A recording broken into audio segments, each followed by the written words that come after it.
We back. You might be wondering, why exactly is it that we're playing World of Warcraft here? Well, let me explain it to you. How are you? See you around. So I played Hearthstone for like a really, really long time.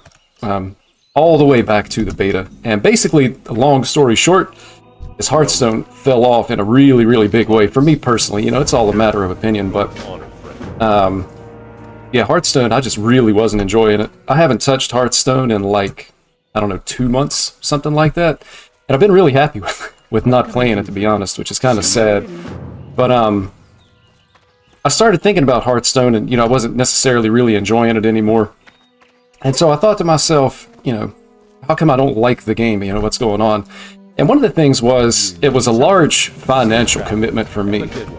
So one of the things that I found out with Hearthstone was, I sat back and realized that I was paying like $300 a year on Hearthstone. So this is ultimate chillin', by the way, too, playing some AFK Paladin in World of Warcraft. But so what I realized was, I was buying like the big bundle when a new expansion would come out, and then I was also buying the mini set. And so, add it all up, I think it was like $275 a year, something that I was spending on Hearthstone. And, round that up to say like $300. So $300 a year, or basically the exact same gameplay experience over and over again in Hearthstone. And some examples of that, so like, you had the Death Knight class come out about a year ago, and the Death Knight is basically exactly the same as it was when it first came out. So, I think about like Blood Death Knight is control, Unholy is aggro, Frost Death Knight is aggro, and it's the same. Expansions come out, a couple of cards change, but it's still basically exactly the same gameplay experience over and over and over again. And I'm spending $300 a year for that experience. Rogue is another example. Miracle Rogue might actually be coming up on like 2 years worth of the same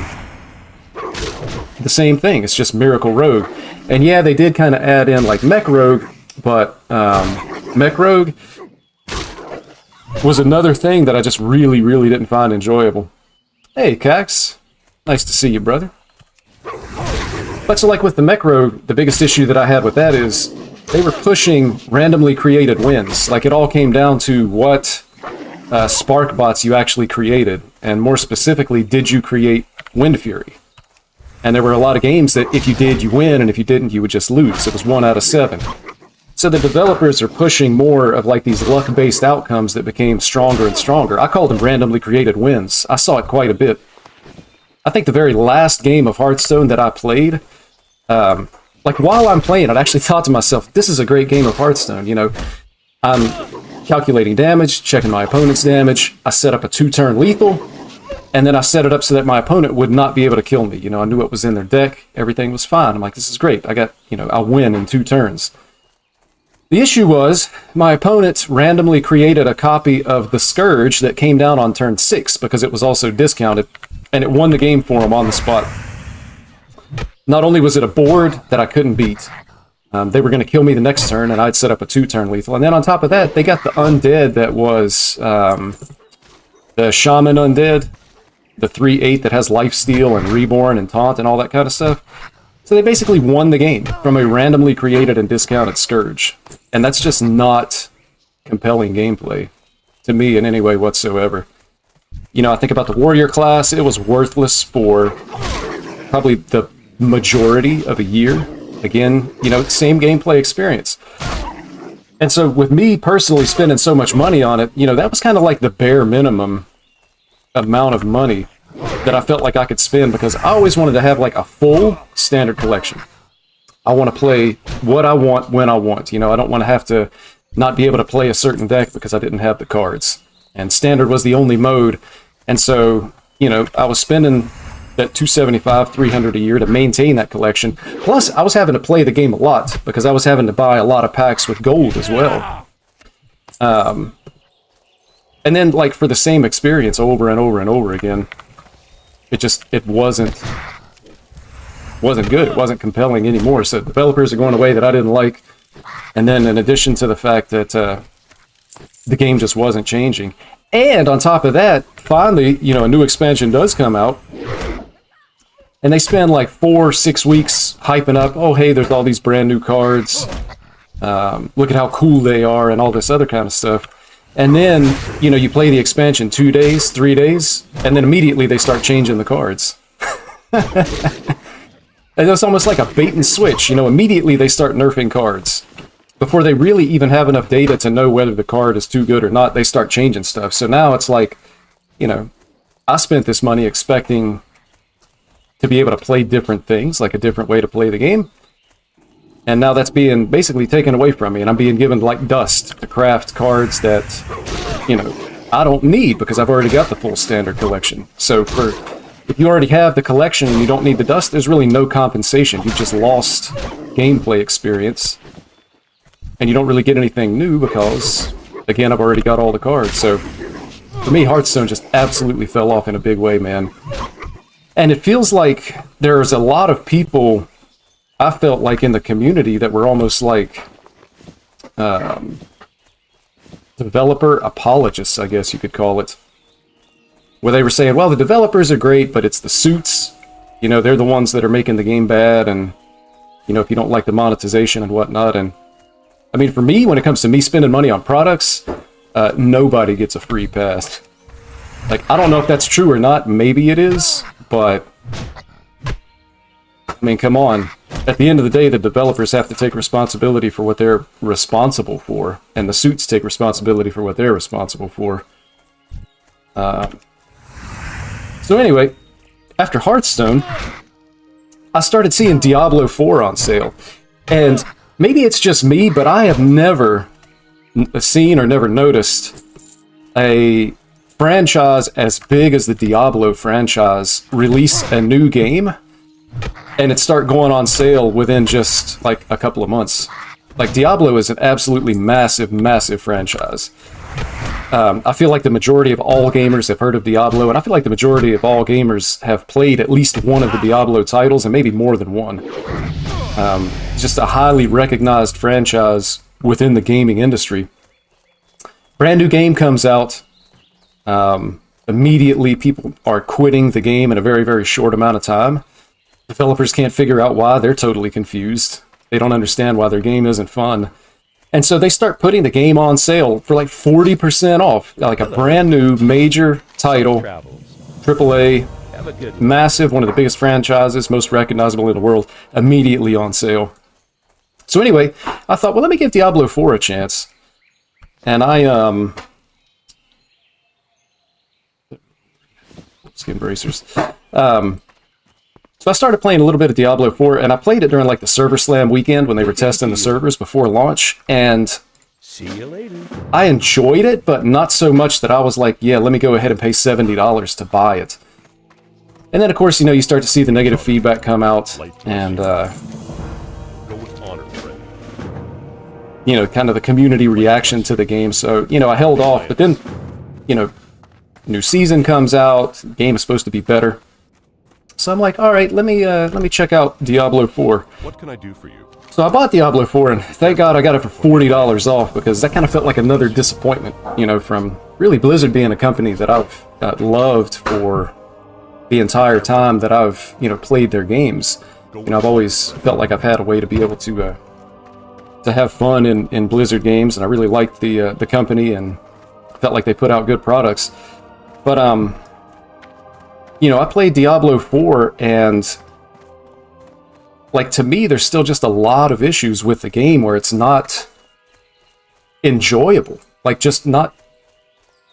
I don't want to be too negative about it, but it's like it's just not good. So, like, the core gameplay experience of that type of game, to me, is how you're dealing damage. And it's just not fun. So I was playing a sorceress, and I was kind of doing my own thing. You know, I didn't look up a guide, so I thought, well, let me play a Frozen Orb sorceress. You know, Frozen Orb, kind of like a classic skill in Diablo. And so I came up with a build to be an AFK Paladin. It's the ultimate chill. But, you know, I start playing Diablo. And what I very quickly realized is, you know, Frozen Orb sorceress, Frozen Orb, Frozen Orb, Frozen Orb. Now I have to stop having fun and use a basic skill to be able to get my mana back to be able to start having fun again. And that was kind of the rotation. And it was actually just like absolute trash, man. And it felt like I played the Sorceress up to, I don't know, I think like maybe level 74. So I had okay gear. I was in World Tier 4. Definitely not to the end game or anything. But it just wasn't enjoyable because I felt like I wasn't able to use the skills. I mean, it was crazy, especially when you compare it to other games like Path of Exile, like Lost Ark, and even thinking about like Diablo 3, you know, you kind of came to a point where you had resources to be able to do the things that you wanted to do. And that's just not the case in Diablo 4 at all. And so again, you know, I think to myself, if you're developing this type of game, there should never be any point for any class where dealing damage is clunky or unfun. Like, that's kind of like the ground up. You know, you want to build out how are you having fun while you're killing monsters, because that's what the game is all about. Killing monsters, dealing damage, and then, of course, like the treasure hunt. Uh-oh. Might have bit off more than I could chew here. But it is the starting area. And even like, you know, Barbarian, I played some Barbarian, and it felt extremely clunky using those basic skills to build up rage, and then you get to use one move. You know, it felt slow. And it just wasn't good. And then I see, you know, like on Twitter or content creators' videos, and you have people that are, you know, that's how you start off, it's really bad, then you get to the end of the game, and they're one-shotting Echo of Lilith.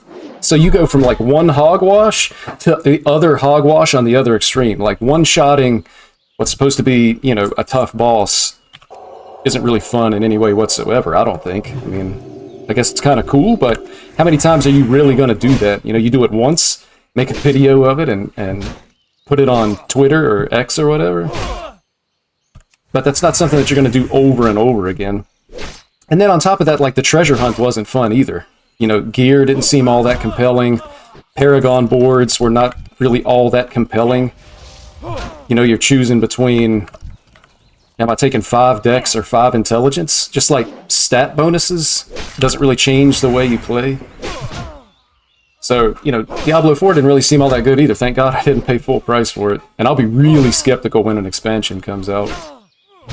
And it continues, like, just right on down the line. You look at the rest of the Blizzard products.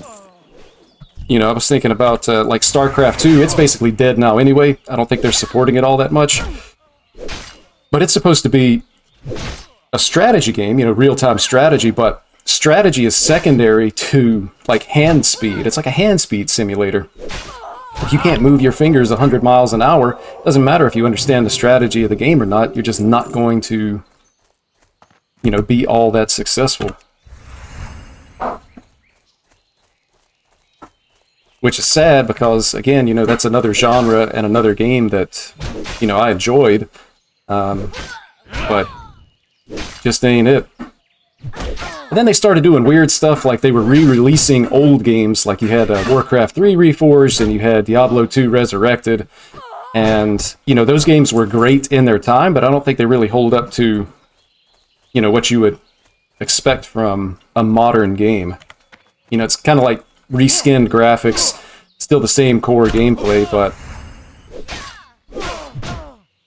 just like not really fun, great games. And Diablo 2 was amazing. I thought it had like the best loot, most compelling, you know, gearing of all the Diablos. But the end game just wasn't fun. I mean, how many times can you actually kill Baal before you get sick of it, you know? Like, Baal runs are 90% of the gaming experience, and then maybe you take a break and go run, I think it was Nilithak, to get some runes. But, you know, great for its time, but not great in today's time. So anyway, I say all that to say, there's really like no development team at Blizzard that's making moves, except maybe the Warcraft team. Oh, and that reminds me, thinking about Diablo 4 again, they basically copied the end game from World of Warcraft with like the Nightmare Dungeons. Like, is it just me or is that not like Mythic Plus? You have to get a key to run the same dungeon on a harder difficulty level. So, you know, nothing new, nothing innovative. They use a system that's been around for years in another game from their same company. Like, it's just all around sad. How many times can you do that, you know, that same thing over and over again before you just get bored of it? So anyway, I saw this season of Discovery, and they had updated like Classic World of Warcraft, and I personally never played Classic since it was first out. Like, I didn't get on Classic when they rebooted it. I guess that's been 4 or 5 years ago now. But I saw where they added some stuff to this season of Discovery and wanted to check it out.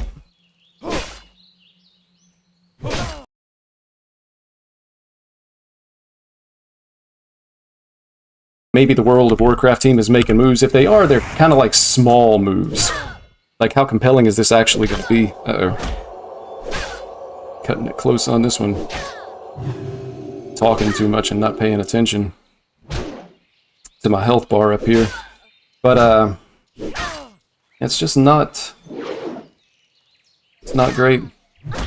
In terms of Blizzard gaming, at least. I mean, Season of Discovery is at least compelling enough that I wanted to try it. But there's small changes, you know, incorporating some of the newer abilities that came out after Classic, you know, in some of the expansions that came afterwards. And then taking an old dungeon and turning it into a raid. It might be just enough to keep it interesting for now. But I don't know that it ends up being interesting long term. We'll just have to see. But when it comes to like Blizzard games, there's just not really anything else out there, man. It feels like every development team is kind of missing in their own way. So I thought we could just play some AFK Paladin. Just be chilling.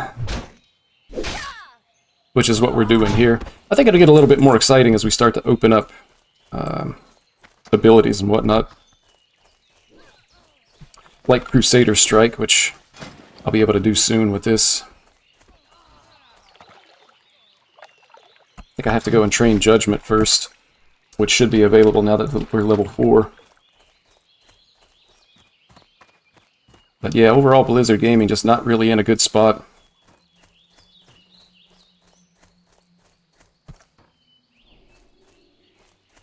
Which is kind of sad, man. I've always used gaming as like a... you know, a hobby. I don't want to say like escape the real world, but just kind of take a break from the real world. But it feels like, you know, so many games are just in such a sad state. Have a good one. Safe travels. That it's hard to really find what we're looking for.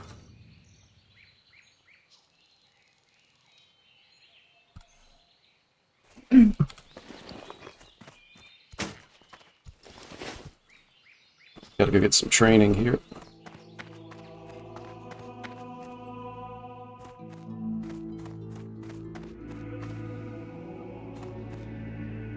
Light be with you. For the Alliance. And it's been so long since I played Classic World of Warcraft, I've forgotten like how expensive everything is and that you just don't have money to be able to buy stuff. I need to buy Judgment so that I can unlock Crusader Strike from that rune. But fortunately, I think I got like trash in my bags I can sell to be able to do it.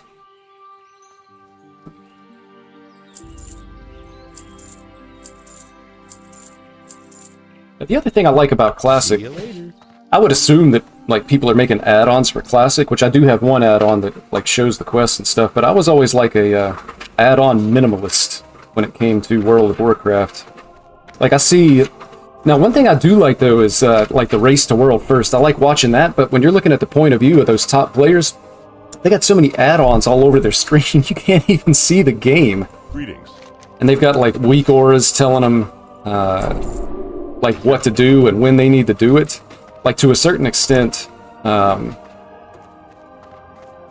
not even playing the game. Like there's, you know, something else telling them soak a seed or, you know, whatever's going on.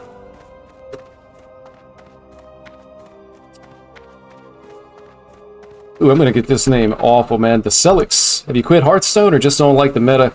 I don't like Hearthstone, period, right now. I'm not gonna say that I've quit, but I haven't even played, like, the new expansion, man. You kind of missed my opening rant of where I was talking about Hearthstone and really just not liking the direction that the developers are taking it.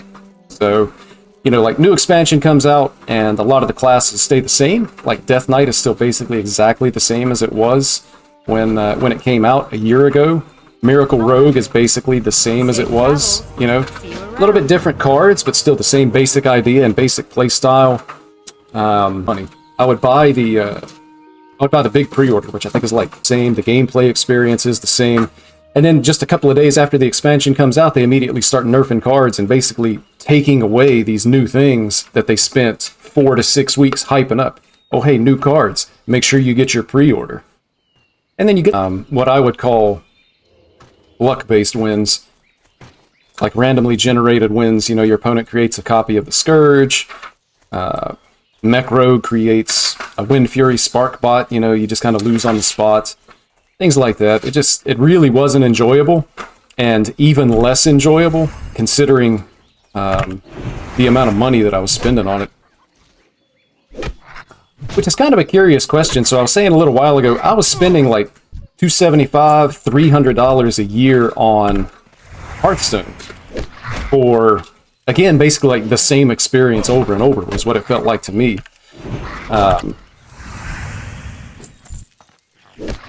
And so the question that I would have is, am I a whale at $300 a year? That was like, you know, again, for me, bare minimum of this is what I have to be able to maintain a standard collection. That was like no cosmetics, no arena runs, you know, none of that extra stuff.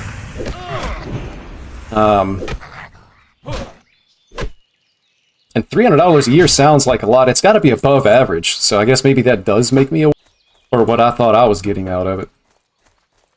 So I don't know, man. It feels like a lot of the Blizzard games, the current stewards of the franchises that they have, are not really doing a good job of, you know, taking care of the games. But yeah, so I haven't even played the new expansion, man. I just couldn't rationalize spending even more money on that game when I wasn't really enjoying it, and when it felt like nothing was changing. So trying to get out and explore a little bit and see if there's anything new. Got to find something new to have fun with. This is like ultimate chillin', man. I forgot about Warcraft Classic and how easy it was and how uneventful it was compared to like retail WoW. Although it should be a little bit more interesting with this season of Discovery, offering some of the newer abilities that have come out in expansions after Classic.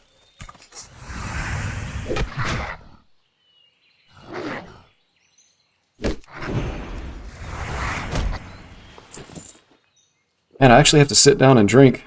That's crazy.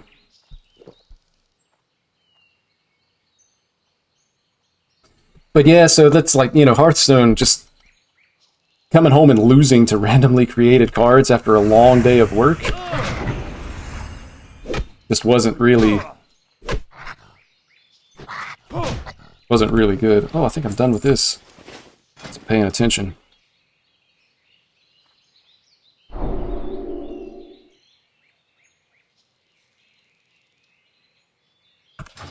Haven't found any gloves. I guess I can go turn in the quest. I think I get a pair of gloves that I can enchant to get this, be able to put this skill on my bar. But so, I mean, I work a full-time job, as a lot of people do. And, you know, work all day, come home tired. I want to be able to do something to relax, a hobby. I don't really watch, like, TV shows and movies as much as I did, in previous years. A lot of times what I do is sit down and play a game. So I want something that I can enjoy, and again, just for me and kind of the way that I look at finances, things like that. Still not have a pair of gloves? It's this guy. Well met. The Alliance. Take that Greetings. for sure. Go with honor, friend. Be careful. And a pair of gloves. Not.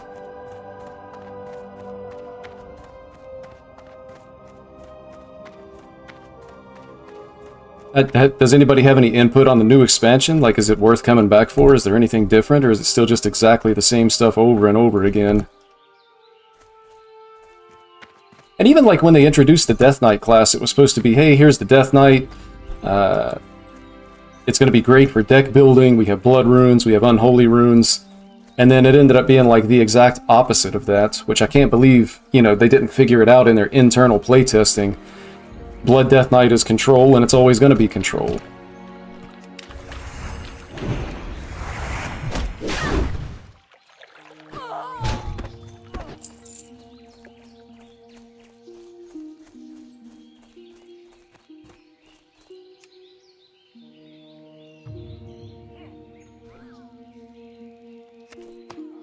And man, speaking of like work, man, I work in retail, and specifically in groceries. And if you've ever had a job like that, then I'm sure you understand kind of what that's like. But man, you get into the holidays and like it's just busy, and you know, the people that are shopping, they have like no patience for anything whatsoever. They can't understand why, you know, you don't have something. Oh, my favorite, you know, salted butter. I don't care that you have, you know, these 4 other salted butters. I have to have this one specific one that you're out of. It's rough, man.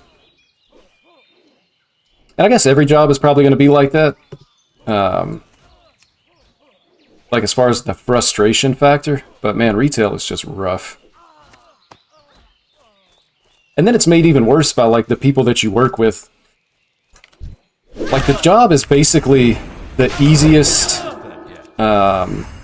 manual labor job in the world. Like you're basically talking about like the stocking side of it. You're just putting product on the shelf. That's all it is, literally.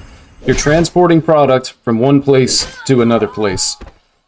The easiest manual labor job that exists in the entire world, and yet people can still be bad at it. Like I can't figure it out. You have to try on purpose to be bad at this. Or either you're lazy, you know, you're slow on purpose, get your phone out, play around on your phone, not doing anything. Like, it's just sad, man.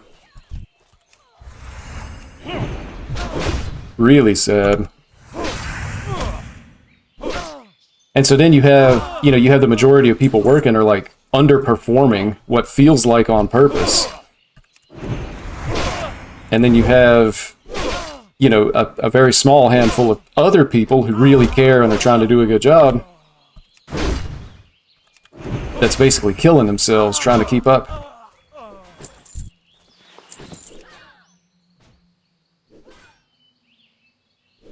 And the saddest thing of all is that, like, honestly, most of the time when it comes to just doing the job, I enjoy the job. Like talking to people, I like interacting with people. My favorite thing in the world is to just actually like stock and put stuff on the shelf. Like I find that enjoyable. I love empty boxes, man. Getting an empty box is insane. It's like an emotional high. Which you can't understand that. Well, number one, you wouldn't understand it if you don't like it, but also if you've never had, you know, a job that does that kind of thing. But it's just really enjoyable. I find it relaxing. But it's just the other stuff that goes along with it, man. The company makes the job harder than it should really need to be, to the point that they hurt their own ability to be able to make money. And then just working with people that don't care. Like, I don't understand, how can you spend so much of your time doing something, like going to work, and just not caring and doing a bad job at it? Not trying to do the best that you can do, you know? I mean, everybody has different levels of ability. Everybody works at a different speed. But how can you, like, just not care to that level? I don't think I'll ever understand that.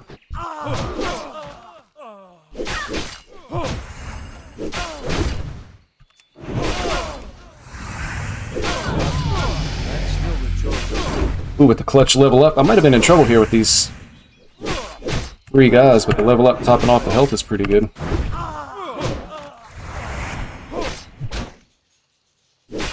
And once again, AFK, man. It's like ultimate chillin'.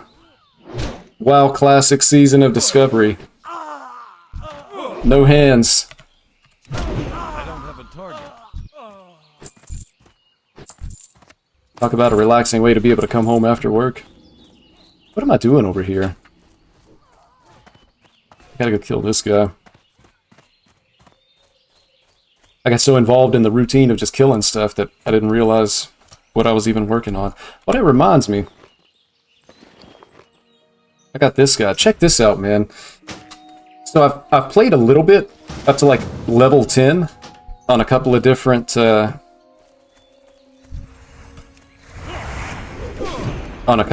classes. I'm missing the buff too. I never put the buff on my bar. Again, distracted by talking. But so I got a little seed money together, bought a couple of bags, but then I actually found this weapon. And this is like best in slot for level 5. Like if I just never level up, I'm pretty sure this is the best weapon that's in the game. 2 strength, 2 stam on the 2-handed sword. It's like insane. As soon as I level up, it's no longer best in slot though. What was I doing? Blessing of Might.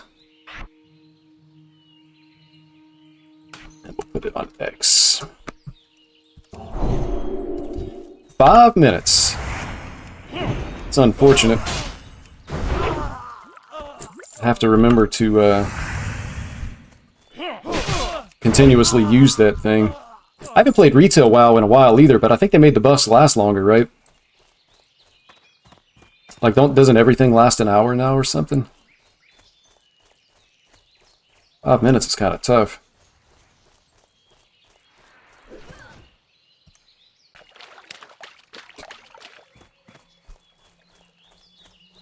Season of Discovery may not last all that long.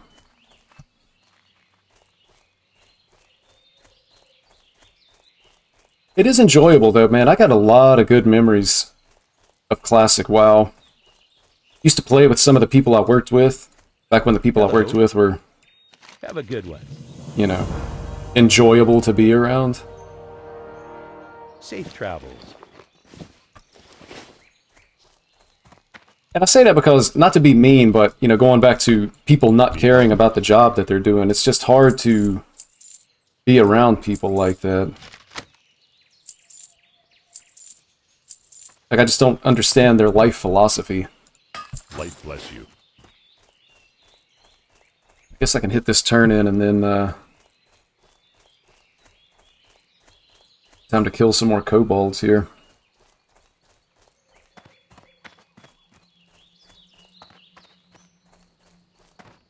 I just feel like, you know, again, just thinking about people at work and underperforming, you know, again, seemingly on purpose. I'll turn this into... If you don't enjoy what you do, just go get another job. I mean, like what I'm doing, or at least go work for a different company where maybe it's more enjoyable. But like where I am in retail, there's tons of different companies, but it's not like it's irreplaceable income either. Now, here's the thing, though. I've thought about this before, and then I saw it was actually Joe Rogan said it in a way that I'm like, man, I understand exactly what he's talking about. You have a job like retail, and this is kind of a situation that I find myself in. I do like the job, but there are times when I would want to do something different, largely because of the company, and again, just the people around me, not so much the job itself. But at some point, certain people can actually become stuck in retail. Probably fast food is the same, and some of these other things where, you know, you've worked yourself up to a point. Maybe you're in management, but really, what comes down to how much money you're making. And so you start looking for another job, and you can't find any job that's paying anywhere close to what you're currently making. So you basically like worked yourself into a position where you're stuck. Like, you can't even find another job worth applying for. And you just feel stuck. So if you want to do something different, you know, you have to take a pay cut. Maybe you want to go back to school, get some kind of a degree, or something like that, and you just feel like you can't. But what really causes you to be stuck is the financial obligations, those financial commitments. You're like, well, I can't afford to take a pay cut. And sometimes it's ego. It can be ego as well. I'm refused to make less money because I've worked so hard to get to where I am now. But you have these financial commitments. And so you literally can't afford to take a pay cut. And then your options are just limited, you know? You don't have the education clip of his podcast, and he explained it in a way that I'm like, yeah, I definitely feel what he's saying on that one. But at the end of the day, I mean, there's always options. You could take a pay cut and work a second job, but that's for people younger than me. If you're going to work 2 jobs, man, you better do it while you're young. I did it when I was young. When I was in my early 20s, man, I don't even think I needed days off. I can't cast that yet.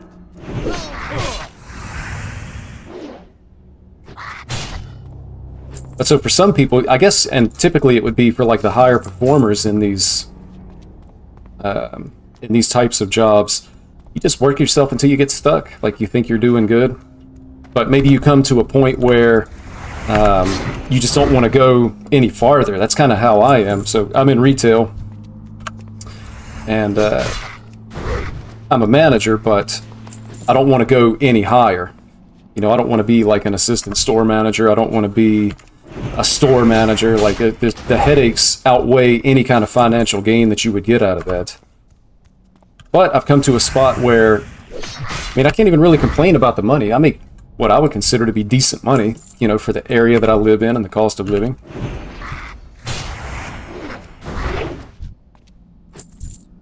But it makes it hard to find anything comparable, like to maybe be able to do something different. I don't even think this is turned on, man. Jeez. Talking too much and not playing.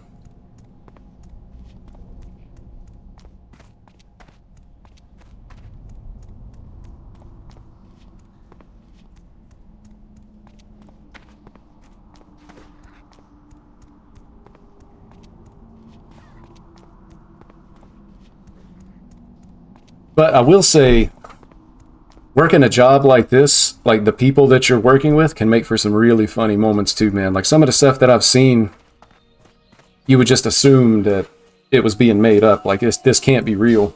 And you see it on a daily basis. Of stuff that you would assume is just not real. Trying to think of a good example. Like stuff just happens all the time.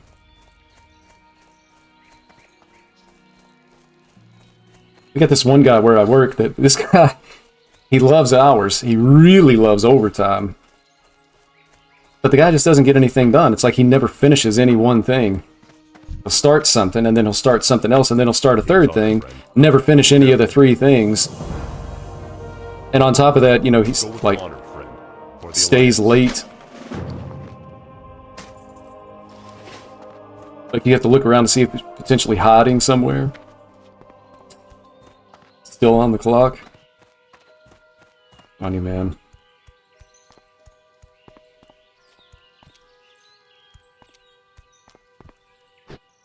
Funny.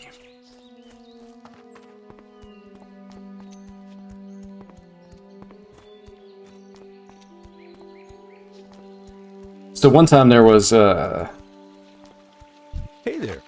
See you around. there was like stuff on the floor, sticky residue on the floor. So think about over in the produce section, there are stickers on all the fruit, right? So like the limes have a sticker that has the PLU number, the lemons have a sticker, oranges, so on and so forth. Well, those stickers come off and they get on the floor, and then the sticker either it doesn't stick to the fruit, but it does stick to the floor. So you got to get the sticker off because it's an eyesore now. You know, the floor looks dirty and nasty. Who wants to buy their food in a place that's nasty, right? So you got to get the sticker up. If the sticker comes off, it leaves the glue residue, sticky residue. And sometimes the sticker doesn't even come off. So the store manager comes over there, hey, we got to get this cleaned up, which makes sense. Tell somebody to go and get some Goo Gone off the shelf. An oil-based cleaner. And this is, what's supposed to be, the store manager, what you would think is one of the people in the store that's on top of it the most. Go get the goo gone and clean this up. So you got somebody over there spreading literal oil, an oil-based cleaner, all over the floor. Well, I didn't realize, what was going on, so I come walking through. And when I'm working, I'm usually walking pretty fast, man, like a very aggressive pace, trying to get things done. I go walking across the floor, oil on the floor, woof, feet fly out from under me, and I hit the floor. It was like taking a step on the ice. Now we got oil all over the floor. And of course, somebody could get hurt bad. It didn't hurt me all that much, but somebody could get hurt bad.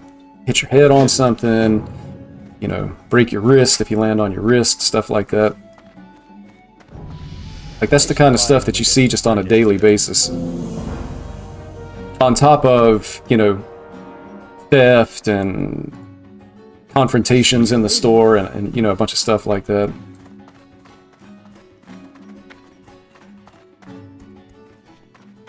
That kind of reminds me, I saw an article that was... How are you? Safe. It was talking about theft in grocery stores and how it's not as bad. Like, there's a lot of CEOs who are saying that they,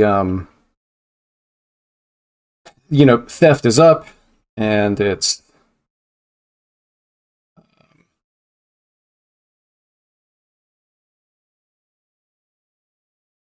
Sorry, I got distracted. You get CEOs who are talking about, theft is way up. And so I'm reading an article about somebody saying that, well, theft isn't up, and here's why. And of course, like one of the first paragraphs in the article says, if you exclude data from New York City. So first of all, I'm thinking, so you do a study, and the first thing that you do is cherry pick the data, and your argument is that you come to a different conclusion if you cherry pick the data. Like, that's not how a scientific study is done. But the problem was, in the article, they were looking at like police reports. And so it's kind of like what they fail to understand is just because there's no police report doesn't mean there was no crime. People steal stuff all the time. You don't necessarily see it. And I would say the majority of retail theft does not get reported to the police. Either because it's not noticed or because, you just kind of feel like you missed your opportunity to be able to report somebody stealing. If they're already out the door and walking down the street, you don't call the police. That's just, at least where I am, that's just not the way it works. It's almost like a waste of time to call the police at that point. So, it felt like it was based on, a bad premise. But you can see it in the numbers when you take inventory. Like, if you have unexplained shrink, a lot of times it is just going to be, theft if you're pretty tight on all your other processes. But you can actually see it in the store. So like in the meat department, man, people are stealing steaks left and right, like ribeyes, New York strips. They absolutely just steal them and walk out. I was working the other day. I come out of the back. I look to the left over to my steaks. Every single ribeye and New York strip and T-bone is gone off the shelf. This is 8 o'clock in the morning. There's almost nobody shopping. All the steaks are gone. So I know, a man of my intelligence and experience, what happened to my steaks. I look back to the right and I see this guy about like 40 feet down has all this meat in the bottom of a shopping cart, grabbing bags of frozen shrimp, racks of ribs. There's like this thick cut bacon. That's $10 a pack. They like to steal that. Just loading up all this stuff, man. And you can't even really stop them. Like, if they have to conceal it first, but you have to actually visually see them conceal it because you don't want to stop somebody. You can't stop somebody like on a suspicion or anything like that. Anyway, this particular guy, he was wearing a coat. Underneath the coat, he had a book bag. So he takes off the coat. Now there's a book bag. He takes the book bag off.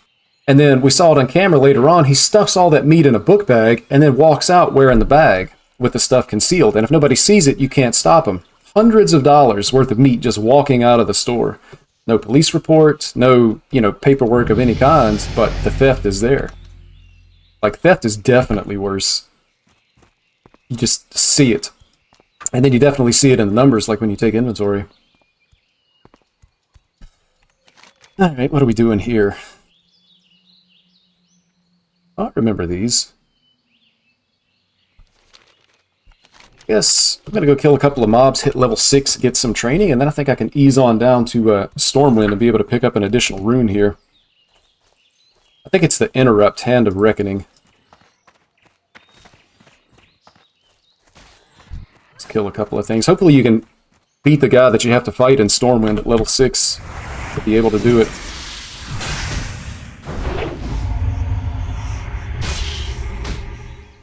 And again, ultimate chillin'. Oh, my abilities are off cooldown now.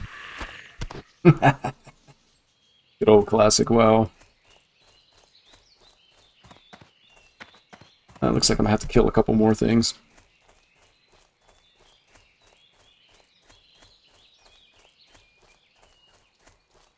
But overall, like, just from the viewpoint that I have, man, the world's in a sad place. People don't want to work. People that do work don't want to put any effort into it. They don't care about their performance, which again, I find to be just like a totally foreign concept. And then a lot of people that just don't, I don't know, feel like the world owes them something. And I almost feel like that's kind of like a brainwashing type thing. Brainwashed by modern society. Like, to me, the world is still basically like the law of the jungle, and it's kind of covered by the fact that we have a modern society, and you have, you know, cities and large groups of people living together. But at the end of the day, it's still the law of the jungle. Like, you have to fight for your place in the world. You know, you go to get an apartment, you're not the only person trying to get that apartment. So most of the time, if you have the money, first of all, you got to have the money for a security deposit. You got to be able to pay rent and whatnot. But it's the person that gets there first. It's kind of like a race, you know? You want that apartment, you have to be the first person to get there to be able to, you know, pay for it or whatever. You're looking for a job, there's multiple people going for the job. You know, you're kind of trying to prove that you have skills that other people don't have, or that you're going to do the job better. It's like continuously a competition. It's the law of the jungle. Much more civilized now than I guess it was in times past, but that's just the way it is. And then you have people walking around acting like the world owes them something. Well, in times past, 1,000 years ago, you walk around acting like the world owes you something, you just starve to death, you know? But these days, you know, there's systems in place to try to make sure that that doesn't happen, and things like that, and people just want to take advantage of it. It's almost like they want to live half a life or less, you know? They don't want to do anything to contribute. They just want other people or other entities to contribute to them. Sad. It's sad.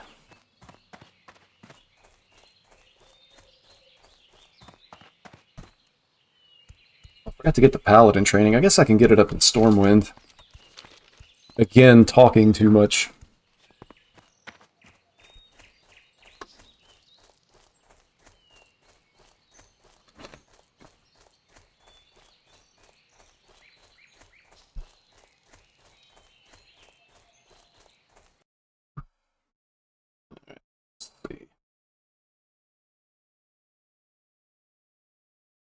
That's not too bad.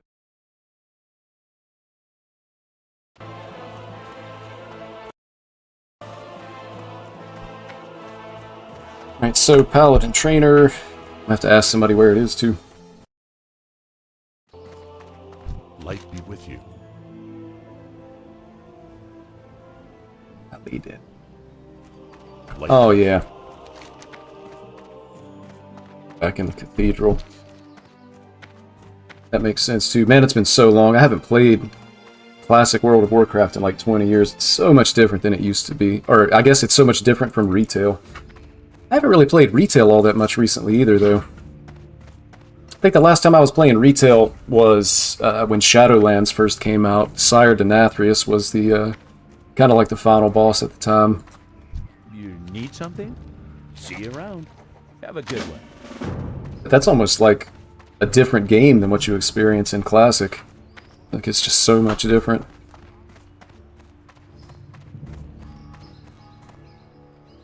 How are you? And I obviously I haven't even played the newest expansion.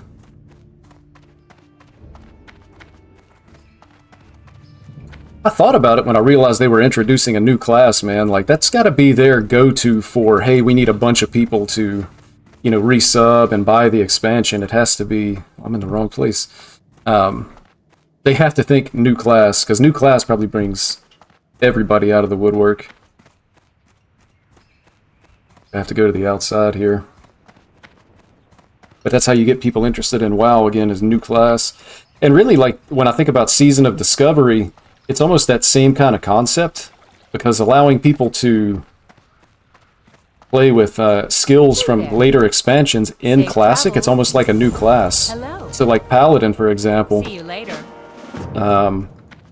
You know, Ret Paladin basically isn't a thing in regular Classic. Like, you just can't play it, it doesn't do enough damage. But Season of Discovery, now you have these extra abilities that you can get, like Crusader Strike, Divine Storm. All of a sudden it's playable again. It's almost like a new class has been introduced, so of course people want to check it out.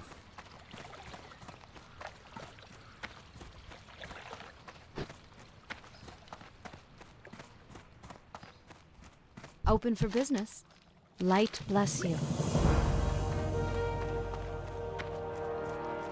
I'm gonna run to the restroom.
So I need to go to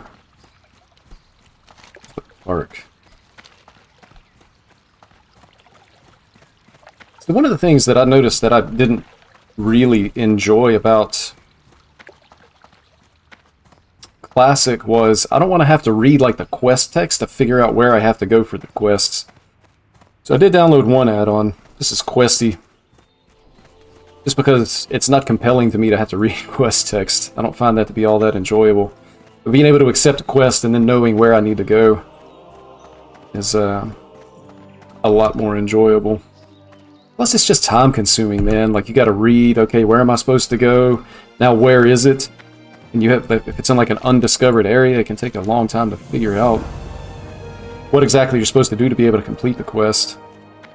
Again, I feel like that's a 20 years ago, it was great. You know, that's just what MMOs were, and that's what they offered. But these days, like, just for me personally, it just doesn't feel good enough. Got to be able to have something extra.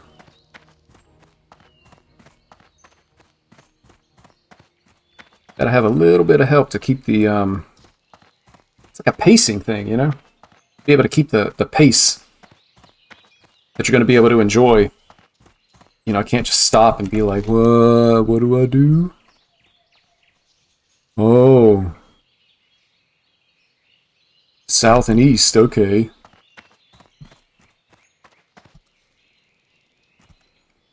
I wonder if that was kind of like a holdover of the text-based games, like where you just had to read. We're going to give you a very vague description of where to go. Have fun figuring it out. Oh, this is great. I can actually see where I'm going.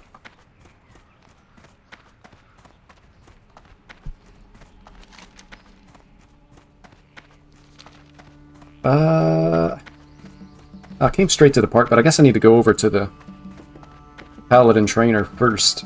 Get whatever new abilities I have, and then I'm going to come back to the park, fight that guy in the bar, and hopefully be able to get the, I think this rune is the Interrupt. So this is going to be a Rep Paladin, I guess. So the runes that we want are going to be Crusader Strike, which you get in the starting area. Already got that. You need the Interrupt. Can't remember what it's called, but Interrupt spellcasting. And then you want Divine Storm. The Divine Storm one is going to be the one that's going to take some work. Probably going to have to flex my social skills and meet some people to be able to get it done, to be honest. Based on what I was reading, it's not like super straightforward. Alright. Man, I hope I didn't come to the wrong place. First aid. Agents. Paladin Trainer. Perfect. I kind of wonder too, I kind of like loosely understand the game plan for the Season of Discovery. Oh, nice. Have anything? Yeah, my bag is almost full, so I'm gonna go over here to this reagent vendor and sell. Hopefully I can actually afford to buy these abilities. Because right now I can only get 2 out of the 3. But maybe this will be enough. I don't think I really care about professions either. I just want to kind of get to max level, get some gear going, and then have time to do some of this other stuff. Yep, silver is perfect.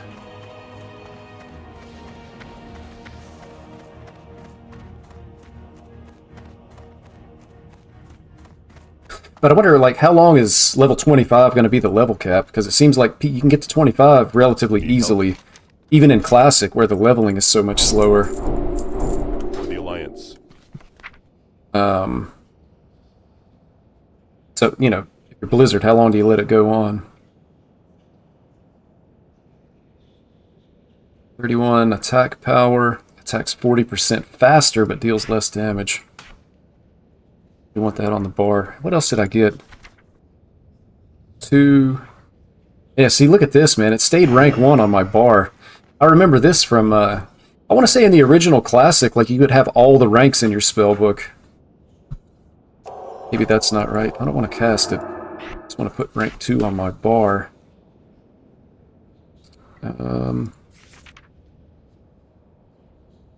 And Divine Protection.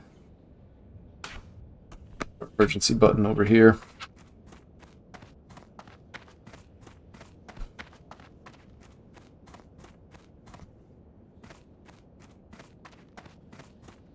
Yeah, I gotta remember that, man. That's...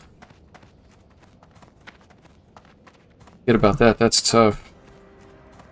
Running around with a bunch of rank 1 abilities. It's over here. I find that it's probably from where I was playing Diablo 4 recently, but I find that I want to right-click on the map, like to put a pin on the map, and you right-click and you just like zoom out to the continent view.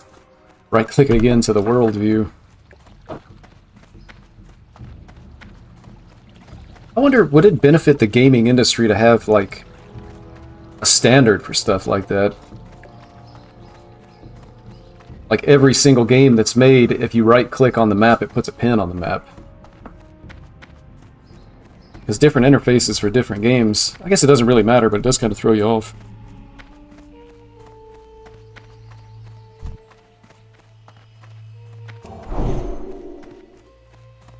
Maybe the druid will hit me with Mark of the Wild.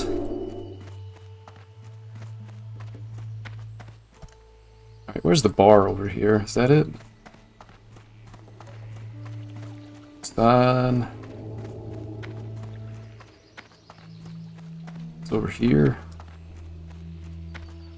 I'm in the total wrong place. Whee!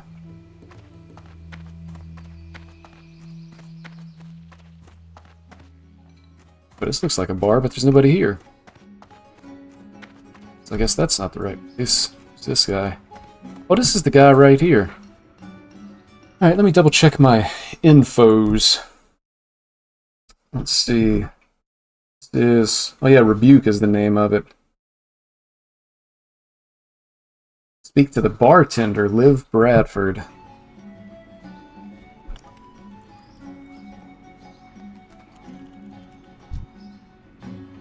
Oh, didn't even see her over there. Good day to you. Hello.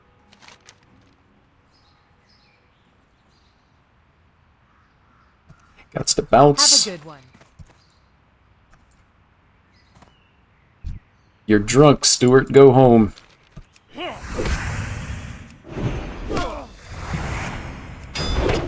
think I did that in the wrong order. Oh my.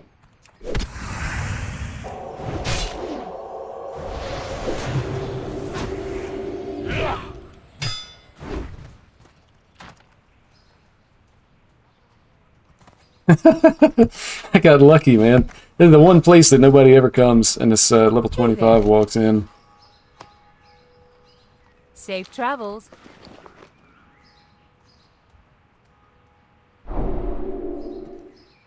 And people probably, like, never come in here.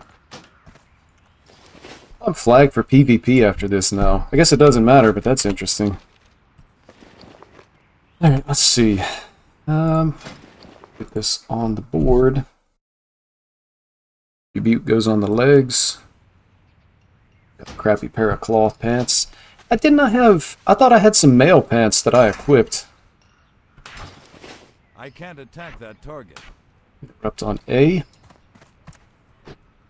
So the only other rune that I would really have to have for a Ret Paladin is Divine Storm, but I'm not sure that I'm getting it anywhere before level 20, and I might actually need to be level 25.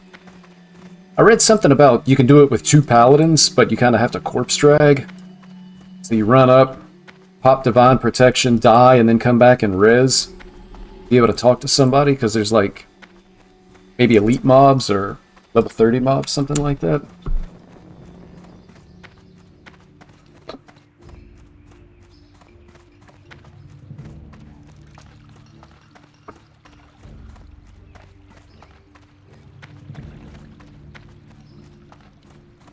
Anyway. Ease on back down to Goldshire. Guess I need to set my Hearthstone down there too. It's crazy, man. After playing retail, you're so used to just being able to jump on your mount. I think you even have mounts at level 1. Like ground mounts, at least. But yeah, you just hop on a flying mount and you're down there at the snap of a fingers. Season of AFK.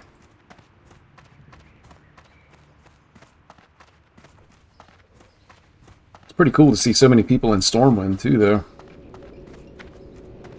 I think I rolled on a I think it was showing as a full server. I was able to make this guy. So hopefully that means there's a lot of people. I could try to find a guild at some point, maybe do that new raid. The instance that is now a raid. I wonder if the bosses are any different. Black Fathom Deeps. I guess I think the bosses are the same because I've seen parts of the raid, but maybe some of the mechanics are different.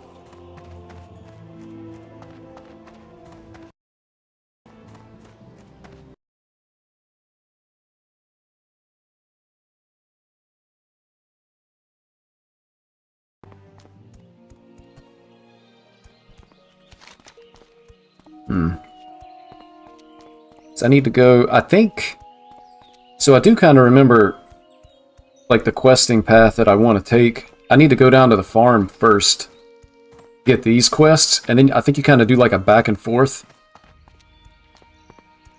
Because you get a quest to kill a named mob in the mine. So if you do it in the right order, it just ends up being more efficient. I definitely remember that. Now, one of the other things that I didn't realize was, I guess they added in a lot of quests after the Cataclysm revamp of the old world. Because I feel like there's quests that I remember from the starting area that just don't exist in in the season of discovery.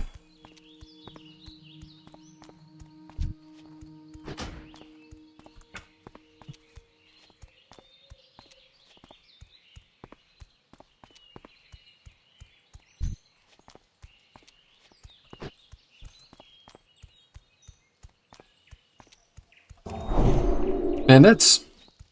I'm really going to have to pay attention to this Blessing of Might, because it's going to fall off and I'm just not going to be really paying attention, man. 5 minutes is nothing. Hey there. See you later.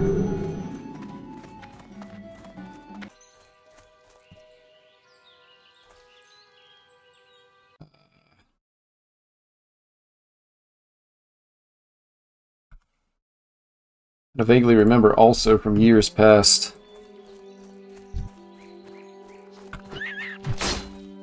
I might not be able to stay in the same area to be able to level up. Like I might have to go over to Iron Forge.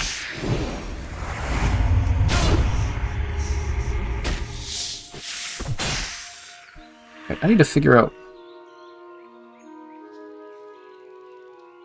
additional holy damage and damage on the judgment. This is attack power, attack speed, and increase holy damage taken. I'm actually going to switch these on my bar, because I think I've already got the muscle memory for the way I want to do it. It'd be better to just change the abilities. But I want to do this first, judge, and then use the other one.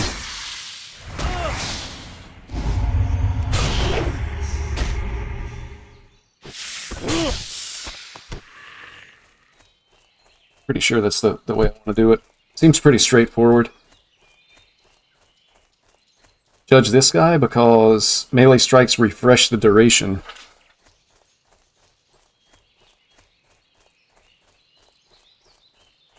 Increasing holy damage done. But is it a waste of time as fast as stuff is dying? 10-second cooldown.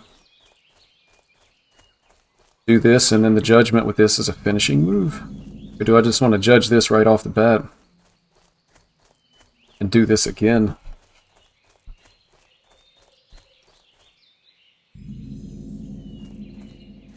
Have to experiment a little bit. Can I help you? Have a good one. You need something? See you later. Billy! I find little Billy. Probably go ahead and clap out a couple of these kobolds on the way.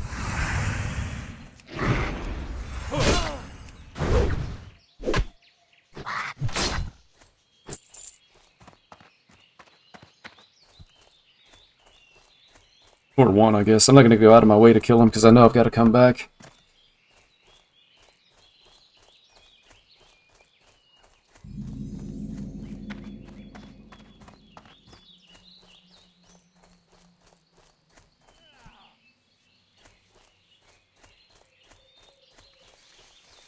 Yeah, there's definitely some things that changed when they did that quest revamp for Cataclysm.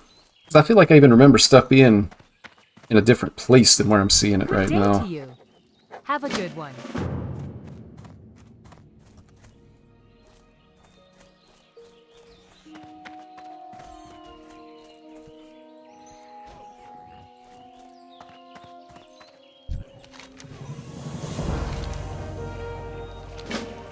Kill some boars.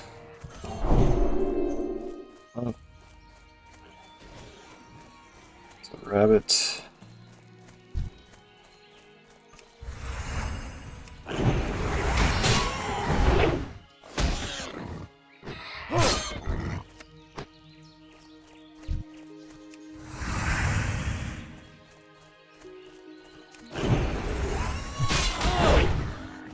I think I've got the rotation down.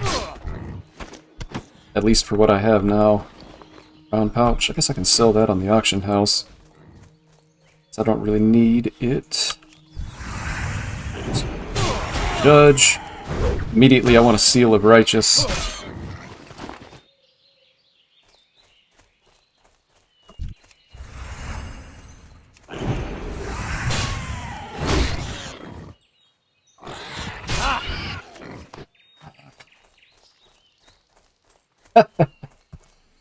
Is that like the battle cry? Ah!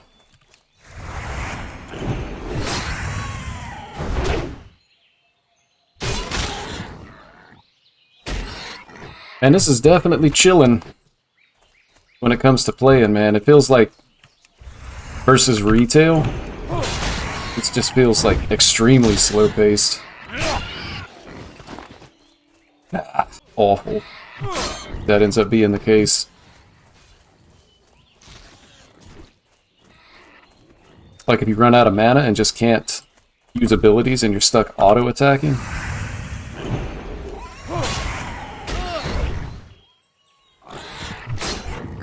Because at least now it feels like I spend a pretty large amount of time auto-attacking anyway.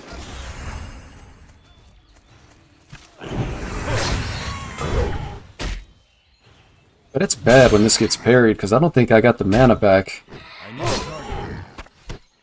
Because I feel like I noticed a difference in mana once I got Crusader Strike, so it feels like it's really important that you get the mana refund on that.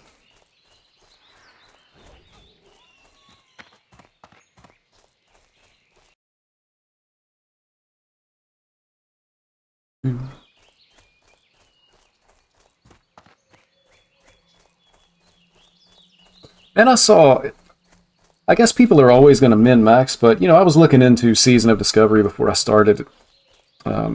Just trying to figure out, you know, is it worth it? Am I going to enjoy it? You know, do I really want to spend time checking it out? But anyway, I saw people have, like, pre-best in slot, pre-raid best in slot is what I'm trying to say. And some of it's like greens, world drops, and stuff like that. And I'm thinking, you know, Black Fathom Deeps, even if they turned it into a raid, I'm not sure that you actually would need to be pre-raid best in slot to be able to beat it. Like, it just kind of feels like you get to level 25 and you go do the raid. I don't know if I'm right about that or not, but I just can't imagine it being all that hard. Because a lot of the gear at this level, there's not enough stats to make a real difference. Hello. Have a good Maybe one. stamina? See you later. You have to have enough health to be able to deal with certain mechanics. Like there's unavoidable damage, so you have to have a certain amount of health to survive. But other than that, I mean, if you're missing 5 strength, how much damage is that actually going to cause you to miss?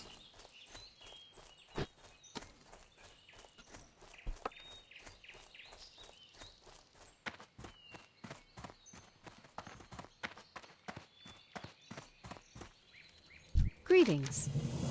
Farewell. Be careful. William Pestle, that's the guy up in the inn. Do know that. Yep. And then he sends you on a quest to kill the Murlocs, which are like at the lake right beside town. So I'm going back to Billy, and then I think it's time to do all the stuff in the mine. Also, there's... when I go up here to Jasper Lode, if I remember right, one of the runes... you have to be level 8 and have Purify. But in the back of that cave, you can cast Purify on somebody, and you get some kind of rune. I probably want to get all of the runes. I mean, I guess it doesn't matter. You could always come back and get them later, but... for efficiency.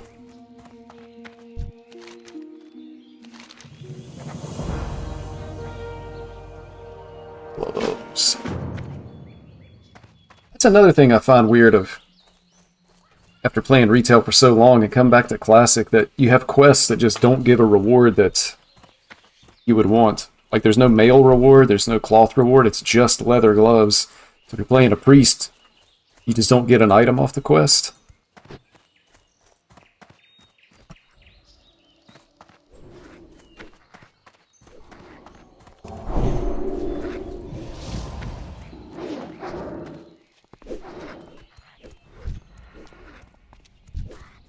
But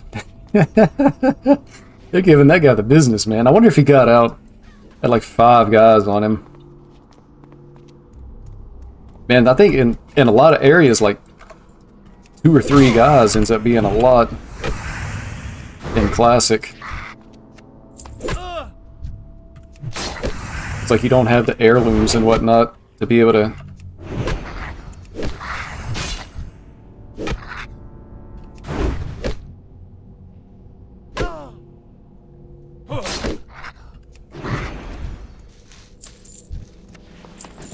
Also, and this may be an add-on thing, but I don't remember having to loot every single mob individually.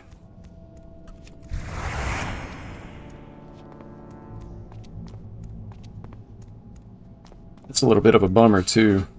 I thought, like, you just looted a mob and it would loot all the ones in range.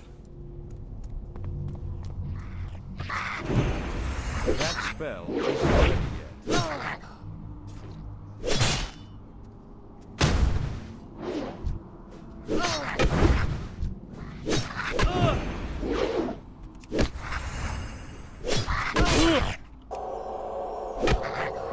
Well, if I have to, I can go immune.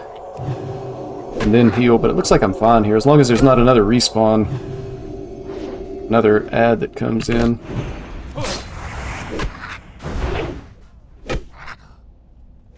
I think that guy hit a crit. Oh, baby. Alright, so I just need to kill more kobolds. Dust and, handles.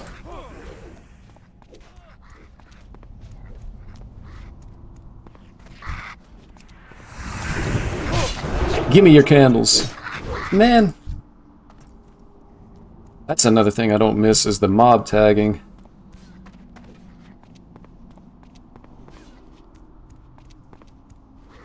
I think this is like the way out on the upper level.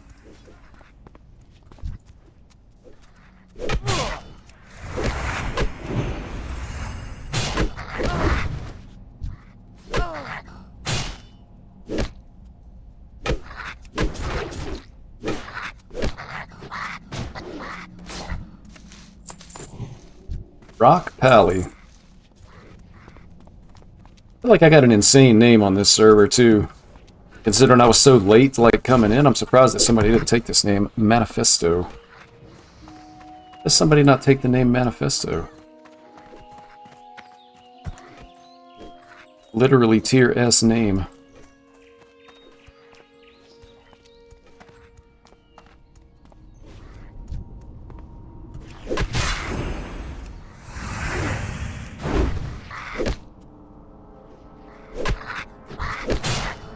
I can't cast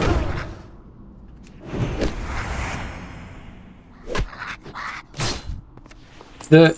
So from the two seals that I have, it's pretty straightforward. I think that I want to Judge Crusader and then immediately Seal of Righteous and go from there. The question that I would have is, if another mob runs up and I'm on Seal of Righteousness, do I want to switch to Crusader even while Judgment is still on cooldown?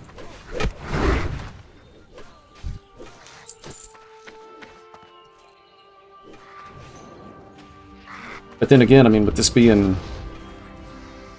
like classic, does it even matter? Like, it may just not matter enough to make a difference. I need to get closer.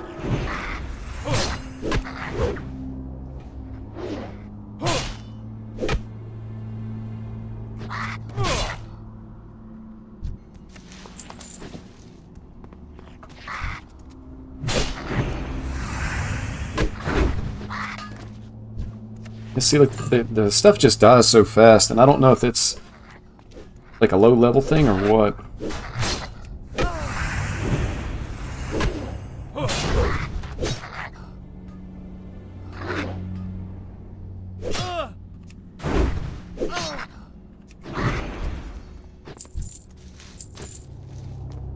Alright, I'm not going to go too far back into the mine because I don't want to have to fight my way back out. That's another thing I definitely remember from Classic WoW is, like, you basically can't run away from stuff. Otherwise you're going to end up dying.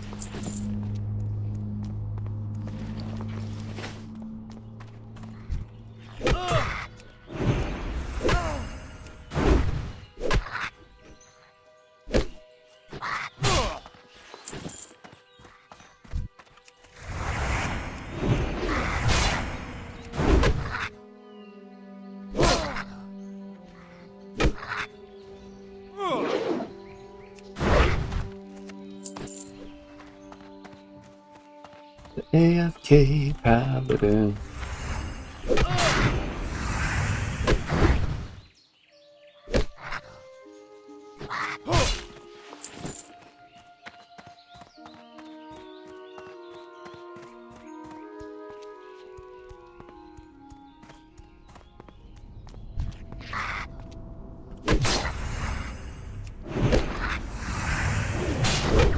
I wonder at what level you get Consecrate.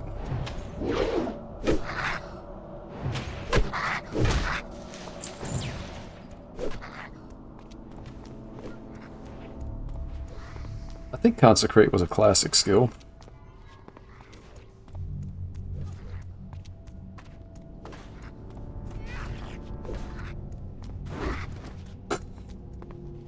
Corpse just hovering in midair.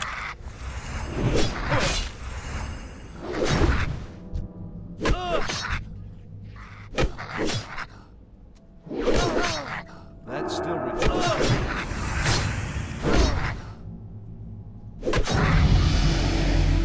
Oh my gosh. I think I actually died there. That spell isn't ready. Like, I used this because I thought I was going to have to heal. But I thought my health actually went to 0. And then must have leveled up at the same time. I don't know. That was a close call, though.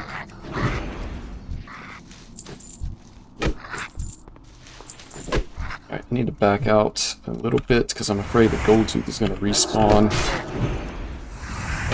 I don't have a target. Pop off.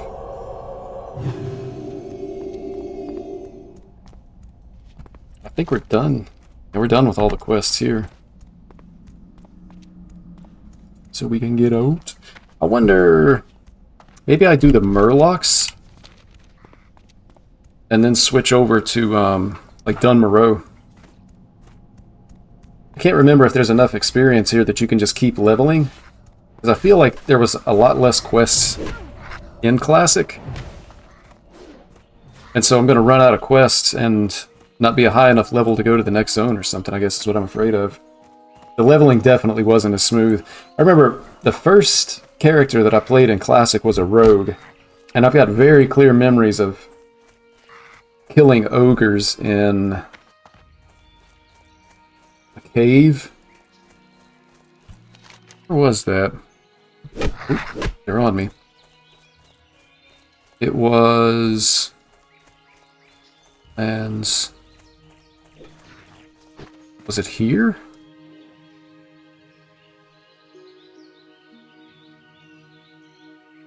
South Shore.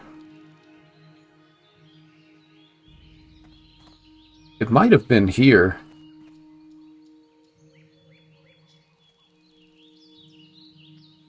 Like some caves over in here, but anyway, I remember like just killing tons and tons of ogres because there was no quest to be able to level Safe up. travels. See you around.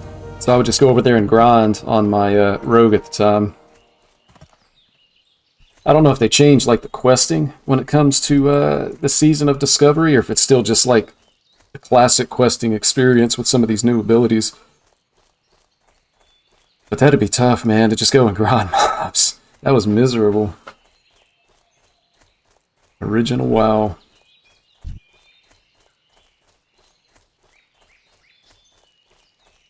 Wild polymorph.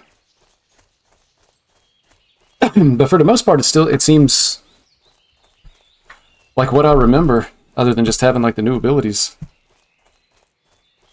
So I guess not a whole lot has changed.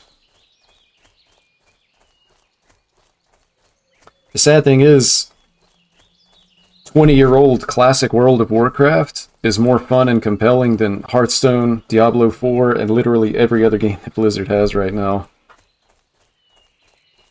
Like, honestly, when I sit back and look at it, when I look at Blizzard games and Blizzard as a developer as a whole, like, where am I supposed to spend money? They don't have any products that are worth spending money on. Maybe World of Warcraft if you're interested in it, but honestly, if you're playing World of Warcraft if you're playing retail, you're probably able to just play for gold anyway. Just buy WoW tokens off the auction house, so you don't even have to spend money. And then everything else is just not even worth the money. Light bless you. What can I do for you? Be careful. For the Alliance, go with honor. And when I said Blizzard, I wasn't even thinking about like Call of Duty, but as far as I'm concerned, Call of Duty's not worth spending money on either. Yeah, I know. Let's play the exact same game that we played last year.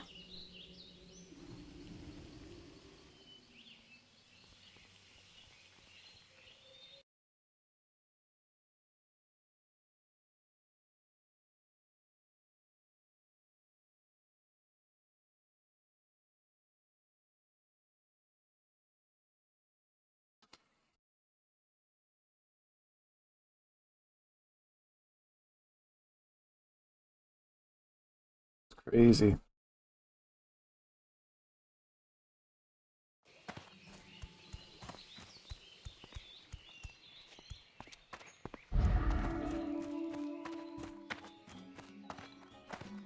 Good day to you. See you around. See you later. Safe travels. Have a good one. See you later. See you around. Alright, so kill Murlocs.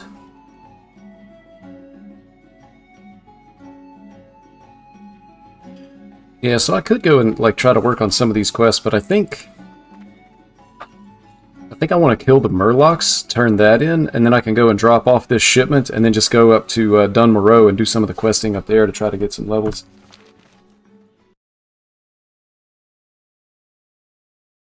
Outside of that, we just kind of like look like we're in trouble as far as experience.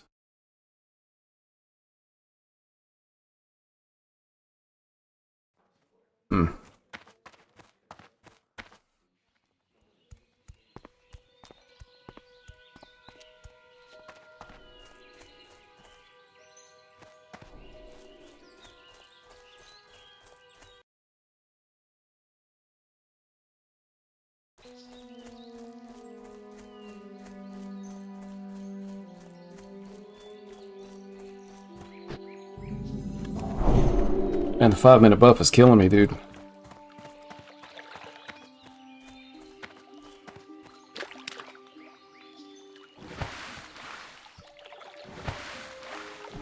I wonder... I was thinking about the, there's other Murlocs that are like over here somewhere, but I think it's just better off to get them here, get the quick turn in, and then move to a different area for questing.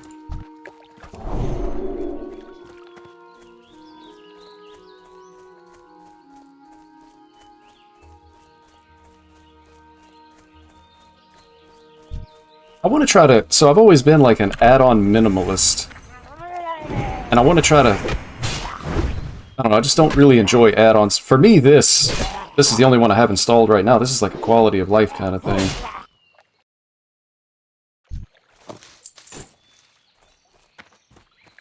But I don't want to have to get an add-on to tell me like where I need to go to quest in order to be able to level up, if that makes any sense.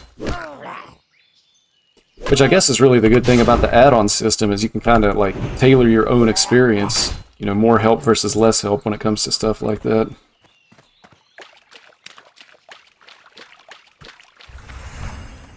Seal up. So as long as you're tight with the timing, it feels like you can seal, judge, and get the next seal up before your auto attack goes. So you can find a little bit of extra damage like that, because the seal is going to last 30 seconds, so I know I'm coming up on this guy. Seal up, boom, reseal. Well, it doesn't work if you miss.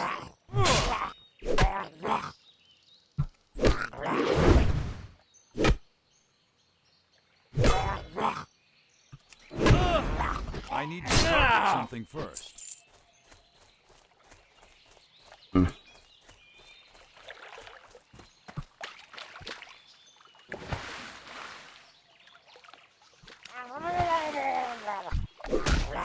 I didn't even see this guy in the water.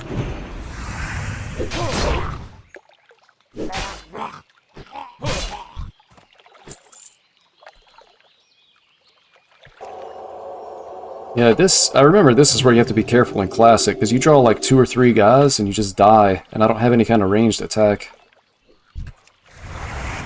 So I think in retail this is like longer range or something, maybe.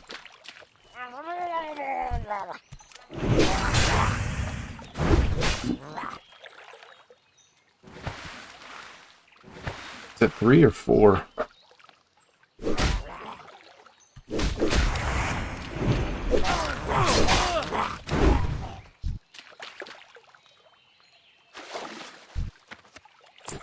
That works. Just gotta be careful. I'm sure I could handle 2.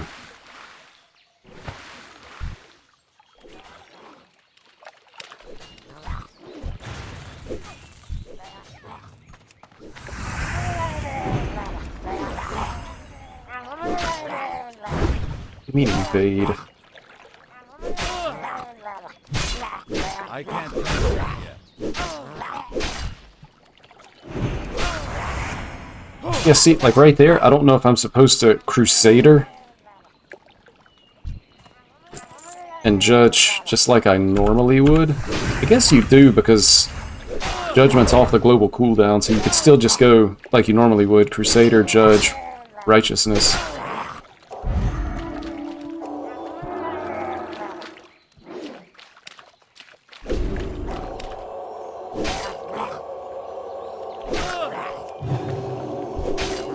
Wait until I'm done healing Murloc.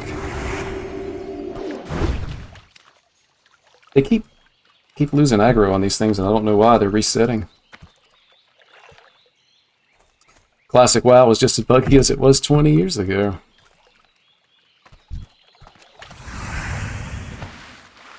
Come here, you. I refreshed the wrong seal.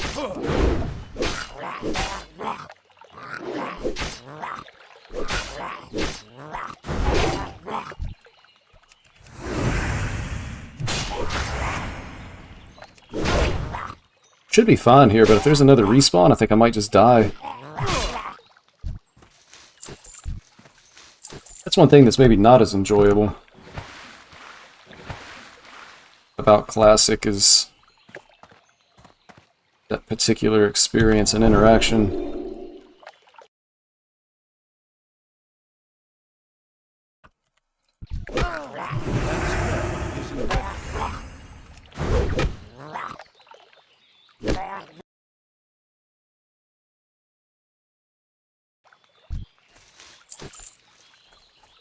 Alright, so we'll go turn this back in, hit Stormwind, and then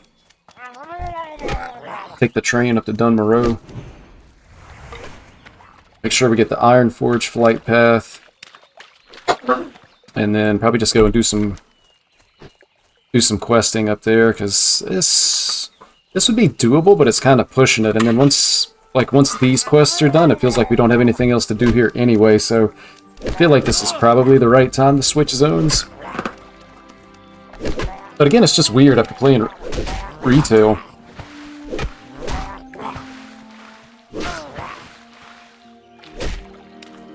Hopefully I don't actually die here.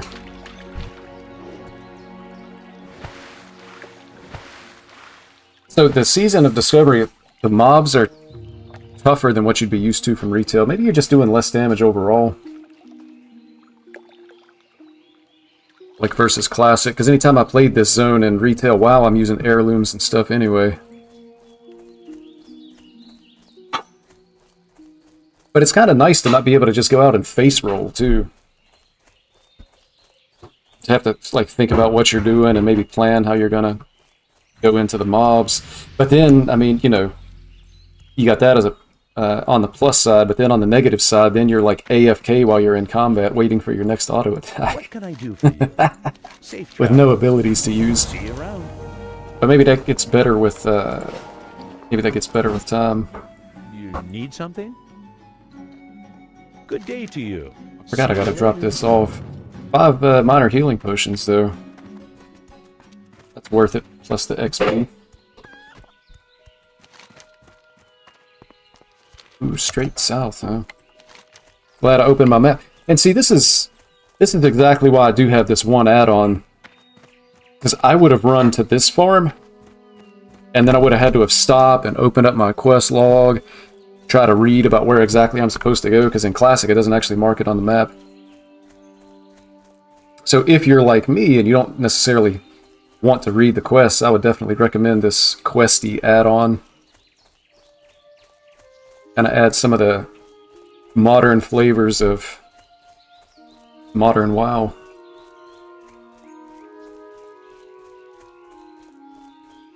But I gotta say, overall, it's like Season of Discovery is pretty enjoyable. And I never played like Classic when it came out. I was always just like the retail guy. But it's pretty enjoyable, man. Definitely, like I say, for me, you know, you work all day, come home tired. This is a nice way to relax. Doesn't feel super grindy. Of course, I am just leveling too, but I could see Season of Discovery being a nice distraction for a week or two. Or until something better comes along. Safe travels. Put this on the bar. I'm not sure I need these on a hotkey.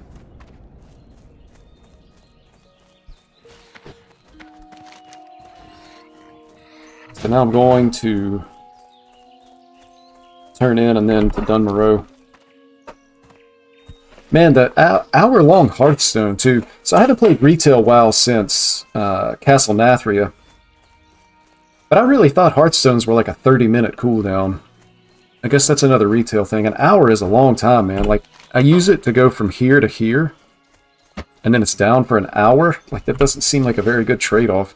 So maybe I save it, do the quests in Dunmoreau, and then I can use it to come back to Goldshire to come out and do all the quests over on this side of the zone.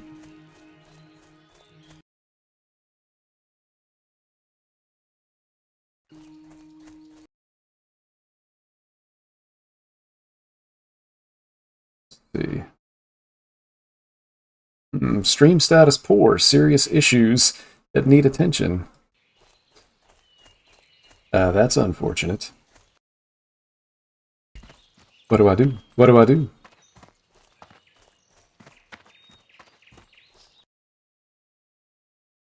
It's weird, man. It's got to be like an internet connection thing or something, because everything seems fine from what I can see in OBS. But YouTube is telling me problems. Problems. You got problems. Oh, before I forget, let me go ahead and sell and make some bag space, too.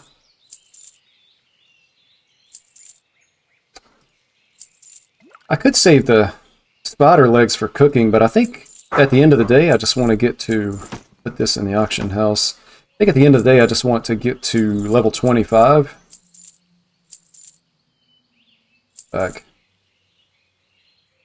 Have a good Best one. item. I think I just want to get to level 25 and then go from there. Because you can probably get to 25 and not need any professions or anything. Do the raid, all that kind of stuff, and then like once all that's done, I can decide whether or not I even want to take part in professions. That's another thing I think I don't know, or I'm not really sure about, is it worth it to level professions? Because from what I can remember from Classic, is it was a pain, man, to level professions, and I'm not sure how useful they are. Like, do you actually get the benefit of it?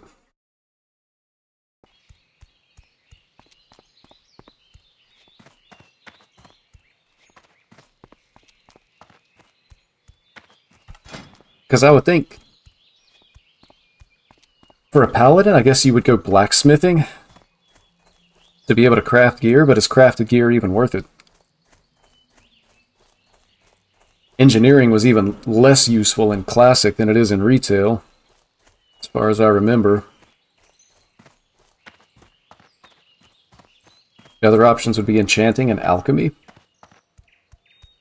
Enchanting could be okay, I guess. Could even just go like double harvesting and sell stuff on the auction house and then just use cash to buy whatever you need. Maybe it doesn't matter.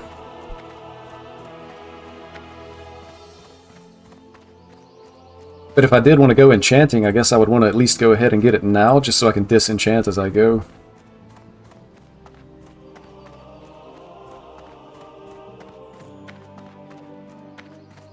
Maybe I'll just totally ignore professions. 25 Holy Pally Heals, Wailing Caverns, or Shadowfang Keep.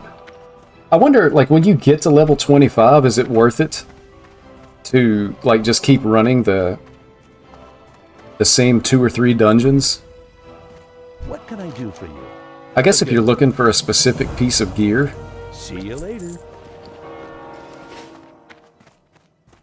But I mean, how many times are you really going to run Wailing Caverns and Shadowfang Keep and the stocks and stuff? And even the raid. Because I think the raid resets twice a week for Season of Discovery, Black Fathom Deeps. So how often are you going to be... or how many times are you actually going to do it? And then basically you're to the point of, am I going to start another character, or is it just time to like play something else?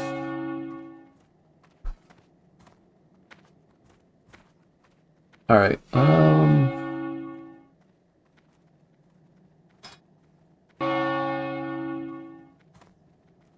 so I'll just go for the cheapest.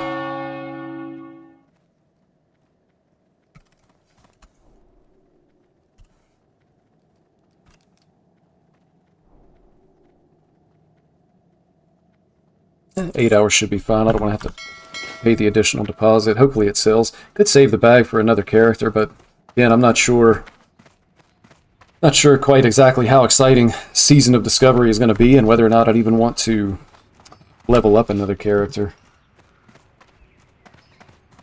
See how it goes. I know I need cash, though. I hit level 8, so I need to swing by the Paladin Trainer also. But it just feels like you never have money. I remember that from Classic too, man. It took forever to save money just to get your first mount.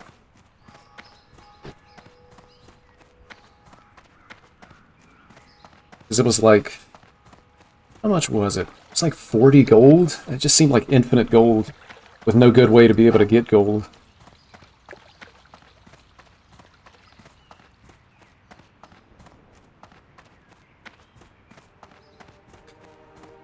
So I remember I started playing World of Warcraft like 6 months before Burning Crusade came out, so I didn't really get the full Classic experience. So I guess in a lot of ways there was a lot of stuff in Classic that I just never experienced. And of course, you know, I mentioned earlier that I didn't play it when it came out again in like 20 whatever, 18, 17. So a lot of my memories are from Burning Crusade. That's when I met a guild, got into a guild that I, you know, really liked. A lot of people that I really enjoyed playing with. Light bless you. But I remember saving for, like, the epic flying mount training in Burning Crusade, man. It was like 5,000 gold. I was saving every single gold, man. And I used to get frustrated because I'd be, like, flying around, and somebody would, like, I would have normal flying. Somebody with epic flying would like fly through me and be moving so much faster, and I'd just be like, man, I gotta get epic flying. And then I finally got it. But it took a long time to save that kind of gold. Just dailies every day. Then they capped the dailies. Let's see. I want the stun. I guess I want purify. So whenever I get new abilities, I always try to put them in a place that I don't actually have to move them on my bars. And again, I'm not really into add-ons, so I don't want to get like a UI add-on either. But I don't think I'm going to use Purify enough that I need it on my main bar, so I'm just going to switch to bar 2 and kind of hide it. Because I'm going to want... I'll probably put Divine Storm here once I get the rune. And that still leaves me a few other spots. I don't even know...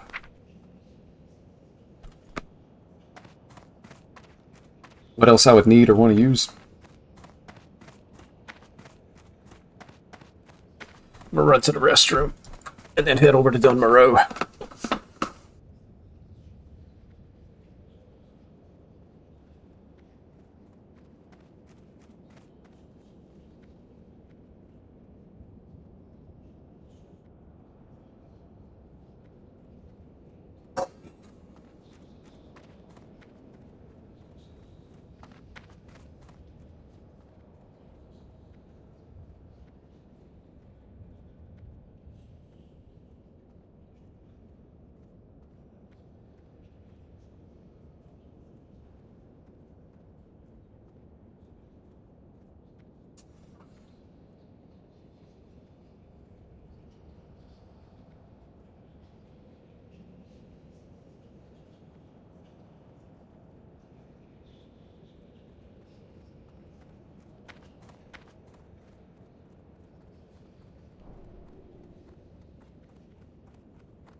Man, this time of year is amazing for snacks.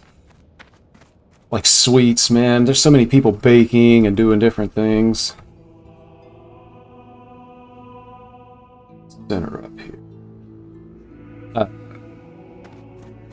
Gingerbread cookies, molasses cookies, fudge. Somebody I work with made fudge the other day, brought it in, and was like, oh, I got fudge. So I ate a piece of the fudge, and there was another guy that I work with, like, he took a piece because he didn't want to offend the person. But I saw him later, and he was like, man, I don't eat other people's food. Like, you know, they're kind of weird anyway. Plus, I just don't trust people that are bringing in food. And I thought about it after I'd already eaten the fudge, and I'm like, you know what, that's kind of a good point. I was just like, oh, baby fudge, pop. And the fudge was good. But man, my stomach was upset for probably like a good 4 or 5 hours after that, man. And I'm like, good gracious.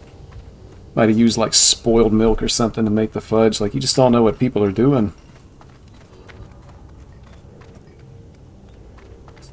So where would you be on that? Like, somebody you work with makes something, do you eat it? Just like, man, they're kind of nasty. I'm not messing with that.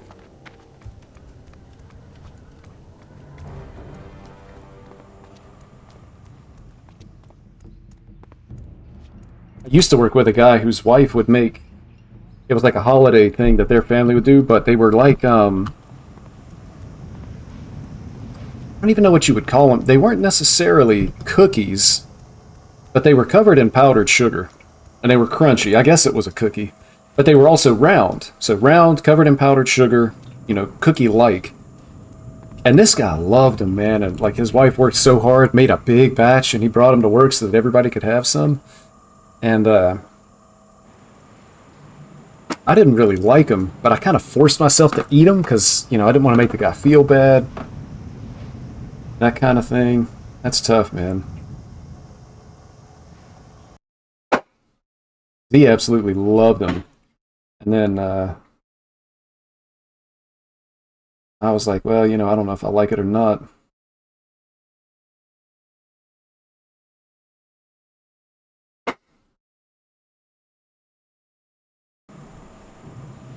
I'm about to miss the train because I'm a moron.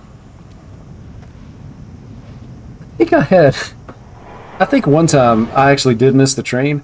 I was running up to the train, and the way that I just jumped on it, like, you don't have to jump, but I came running up, and I jumped, and the train pulled out from under me. I landed down in the bottom. Missed the train. You sly dog, you caught me monologuing.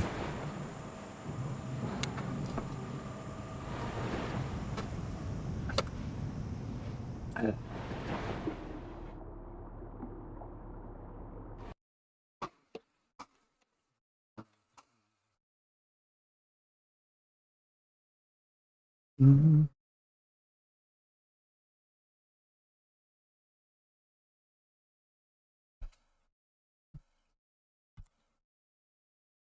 Yeah, I think Princess is tough too. For the level that I am.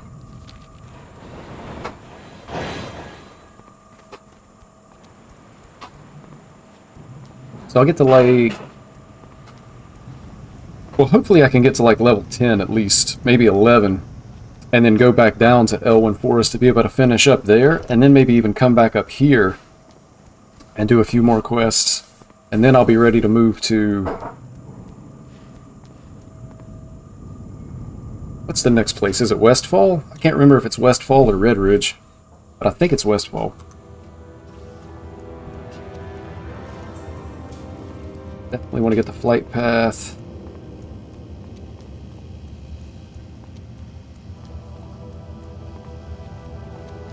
Oh gosh, general or trade chat.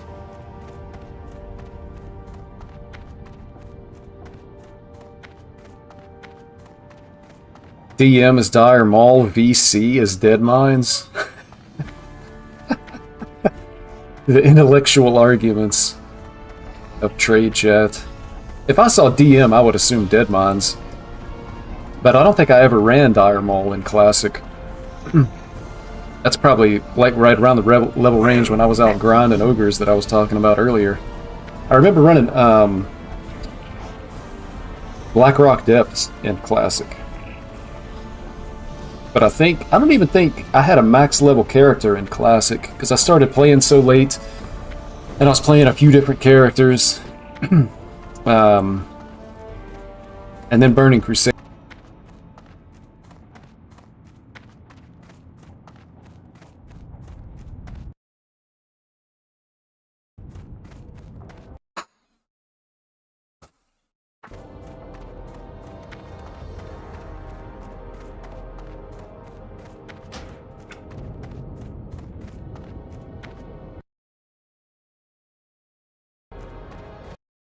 Do that. So I feel like, I'm not going to say there's something wrong with my mouse, and I'm pretty happy with my mouse, but at the same time,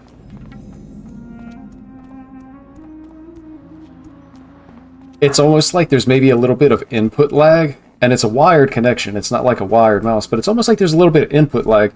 I noticed that when I was playing Diablo 4, like I would click on a place to teleport to, and it's like it would drag the map instead of teleporting there. And then I also notice it anytime I play a shooting game. Because I'll have a shot lined up and I'm like, you know, that's easy headshot. And then just miss. So I don't know if it's like lag, input lag, or maybe lag between the ears. Yeah, I got brain lag. Oh yeah, look at this. I could even actually go all the way back to the starting area. Probably not worth it to go back that far.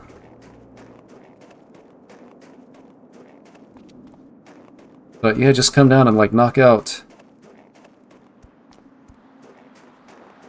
all the quests down here in this little town.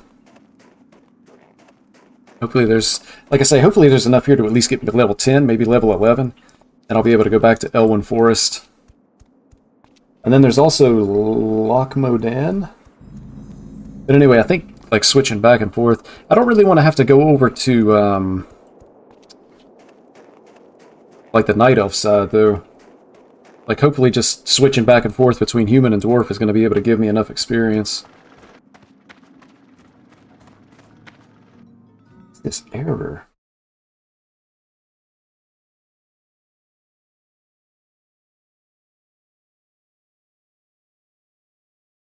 Keyframe frequency.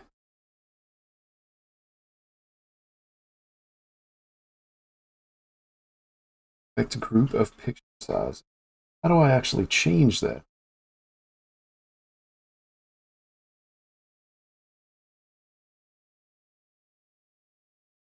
Let's see. Gotta try to figure out some streamer things. I don't understand what that means. I'm gonna have to Google this later on, I guess. I'm gonna spend a lot of time on it now.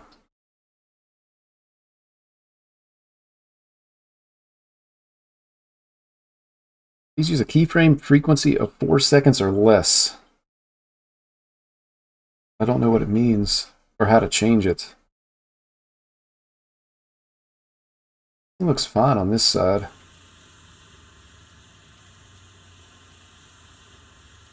So everything looks fine on OBS, but it feels like the stream is significantly behind if I try to look at it on YouTube. I'm not totally sure what that's all about. Oh well. Hey! Hopefully the stream isn't insufferable. Be seeing you! You know, one of the things that I've noticed, I started making YouTube videos maybe 2 years ago. Did some live streaming on Twitch. Obviously live streaming now. I've done other live streams on YouTube too, but one of the things that really surprised me is when I think about like the really, really big content creators. You know, everybody looks at it, or I feel like everybody looks at it as, oh, you know, they're not doing anything, it's an easy job. Think about like the really, really popular people that are just making tons and tons of money doing it, and you're like, well, you know, it's all they're doing is playing games or reacting or whatever it is that they're doing. It's not that hard. It's a lot harder than you think it is until you actually try it. Like, for one thing, it's tiring. For whatever reason, at least for me it has been. Especially, like, again, after, you know, working a regular job, coming home from work and then trying to do it is really tiring. And then also, like, people that are doing it by themselves. Like, obviously, the really, really big people have teams, right? Like, you got thumbnail artists, you have editors, so they live stream, and then somebody else will, like, slice it up into YouTube videos, and then maybe there's a third person that'll do thumbnails for YouTube and whatnot. People that do it by themselves, say they go live, stream on Twitch, 6 hours. Safe travels. Then they stop streaming, then they have to go back and edit their own videos. And then, you know, they have to design their thumbnail. Like, you end up putting a lot of time into it. It's definitely one of those things that when you're watching somebody else do it, and you're like, oh, that's easy, it's probably because that person is making it look easy. It's not, like, truly easy. I need to kill some boars. Let's buff it back up, baby. I'm out of range. So it's kind of surprising. At least I thought it was. Interesting, if nothing else. What can I do for you? The other thing I've noticed is that a lot of the really successful people, man, they absolutely no-lifed content creation. Like, I think about one of the people that I've been aware of, just like aware of the longest, is Ninja. And I can remember, like, when Fortnite was really popular, that joker would, like, stream 2 times a day. Like, he'd stream in the morning, take 2 hours, and then stream again in the afternoon. What can I do? Like, just grinding so hard See you soon. to be able to develop the audience and develop a following and stuff. Can't see anything now. I guess that's all the quests. And then, like, I think I saw something about Tfue not long ago. Like, the number of hours a day he streamed on average, like when he was really getting it in, and it was just insane. The amount of effort that was put into it. And just continuously, not taking days off. Not really taking, you know, time that you should take to be able to take care of yourself. It's really, really wild what some of the people put themselves through to be able to get into the position they're in. And so it's one of those things where, like, you know, the average person doesn't see the work that went into it, they just see the result. And they're like, you know, well, number one, that's a result that I want, and number two, oh, it's not that hard. You know, look at what they're doing. But you're, like, saying that based on limited information.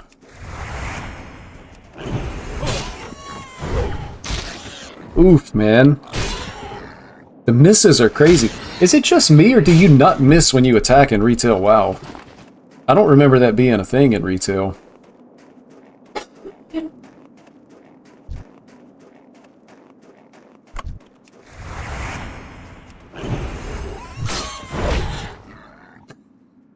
This game is trolling me, and I'm missing, like, the Crusader Strike, which, if I miss it too many times, I might actually run out of mana.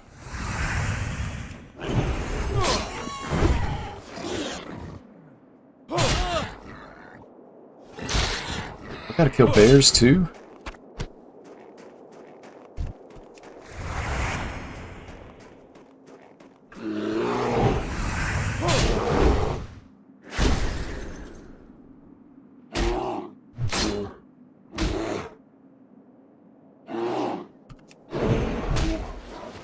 I really wish I wouldn't have used a judgment there. What is this supposed to be?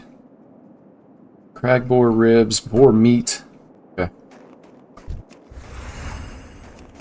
Basically, just kill more boars.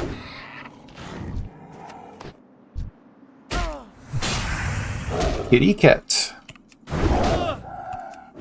You brought this on yourself.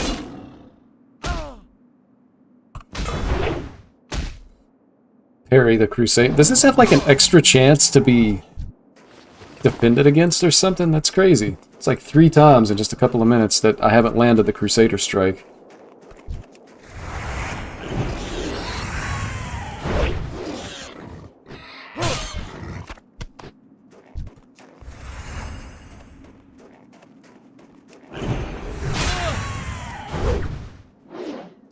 I should probably, well, assuming I have enough money, which I may not, but I should probably take a look at the auction house and see if I can find another cheap weapon that's maybe better than what I'm using. I don't want to, like, spend all of my money and then not be able to afford training, because training's such a big thing. That's another pouch. Able to sell that, too. I can't cast that yet.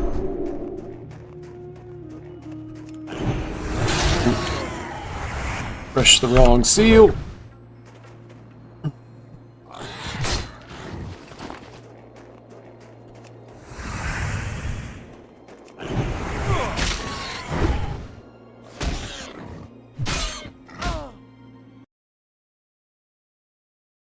It's so weird, man. There's got to be... I don't know if it's like a visual thing or what, but I swear when I look at YouTube, the stream is like way behind. Like way, way behind. But according to OBS, everything is fine. 13 missed frames for the entire stream. Kitty cat.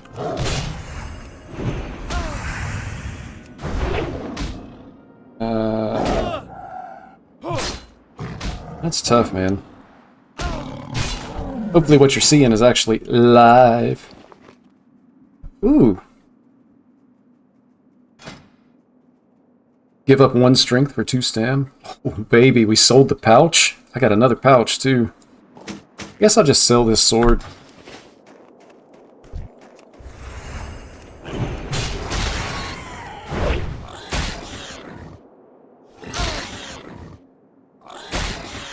Probably not worth all that much anyway.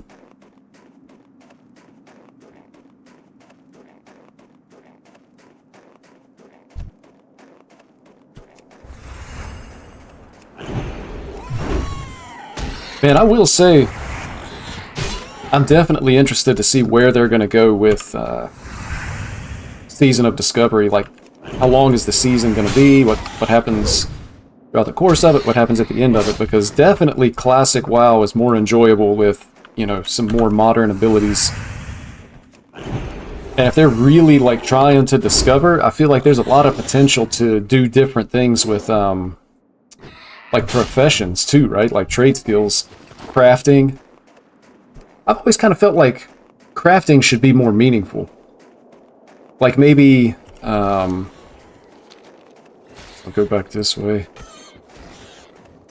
Like, maybe for some of the bosses, instead of the bosses dropping gear, they drop boss-specific crafting materials that are then crafted into, you know, some of the best gear in the game.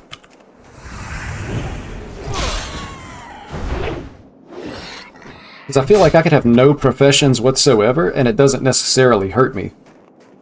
You know, you're not going to really get an advantage, especially in Classic. I need bears?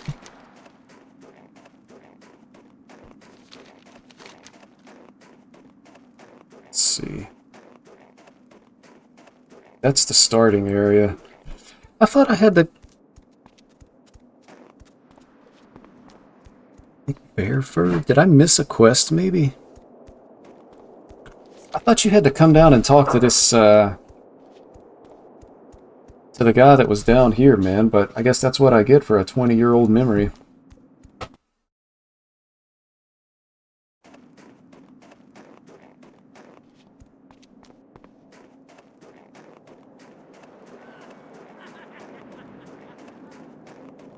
Oh, I gotta actually... That's what this gear is. I gotta get the item and take it to him. That's what it is. Memory not awful. Actually, my memory is one of my strong suits, man. I got a mind like a steel trap. Once something gets in, it never gets out. There is no escape. It's like a black hole. Not totally true, but I do have a good memory. Good memory, though, man, especially like for people that never forget anything whatsoever, or they have like next level memory. It's almost like a curse, man, because I remember things, like things that were, say, personally embarrassing at the time, there's things that I remember that I'm probably the only person in the world that remembers. I mean, you probably have stuff like that too, but, you know, I said something stupid, did something stupid, other people were involved, but, you know, those people probably don't remember it anymore. Especially when it happened, like, a long time ago.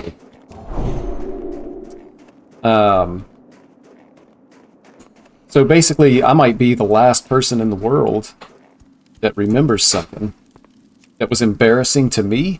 And so mentally, if you're not careful, it can still affect you, even though literally nobody else remembers it. So for the rest of the world, if nobody else remembers it, it's like it never happened. But as an individual, you can still be hung up on it. It's got to be like that for everybody. Ends up being a bigger deal for you than for anybody else at that point, which is could be really bad depending on the situation. Alright, we're done with boars. I still gotta find a couple of bears. Yeah, bears. Turn this in. So, bear fur. I don't know if this was like a Cataclysm revamp quest or not, but you used to have to go into the cave. Oh yeah, Wendigo mains. So I can duck into that cave and get another quest done.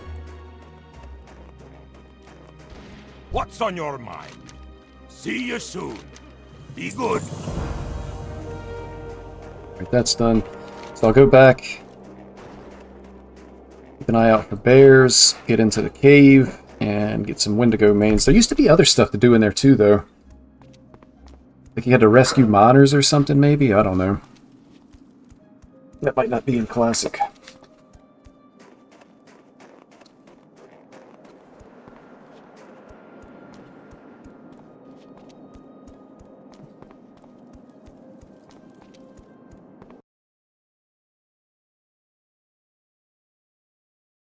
Yeah, it's so weird, man. I'm showing, like...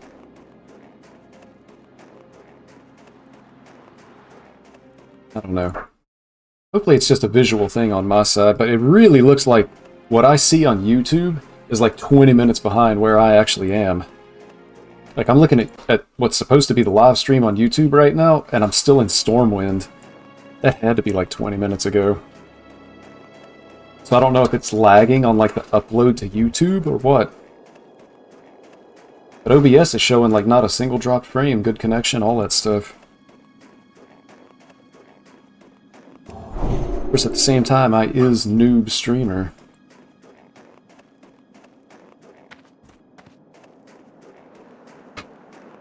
Ugh.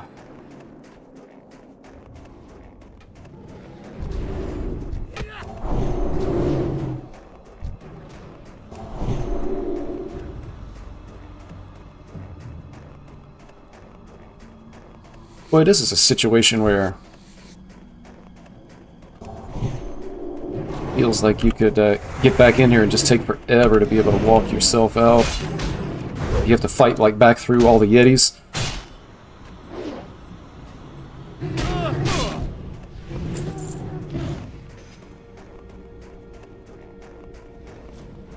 Kind of feel like you just go halfway and then turn around and come back out. Once you get to the back, man, who knows how long it'll take.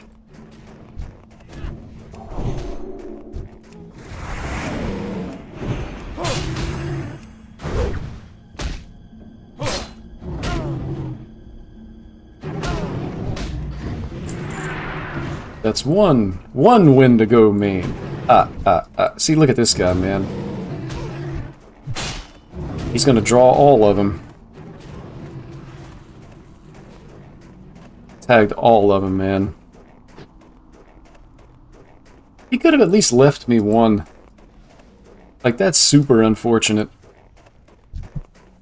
I gave that guy a buff, too.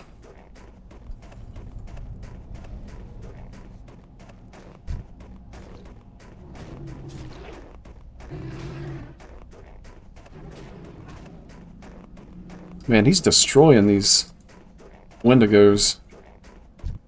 I guess he's level 10 against like level 7s, maybe 6s also.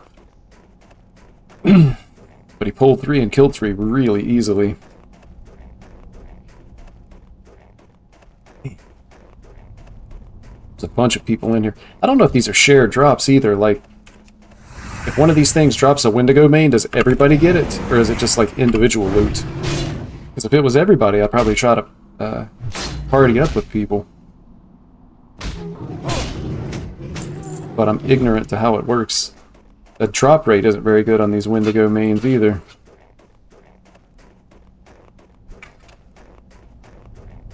From what I'm seeing so far, 1 out of 3. I wonder if I get anything interesting at level 10, like skill-wise.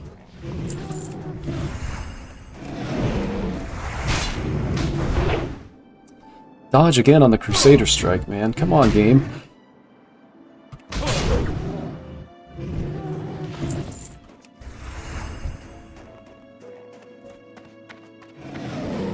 Ooh.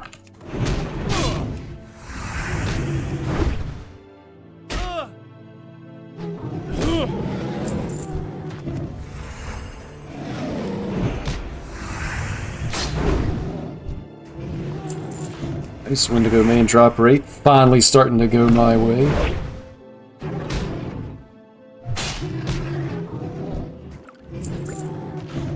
Held off on the judgment there because it kind of felt like a waste of time.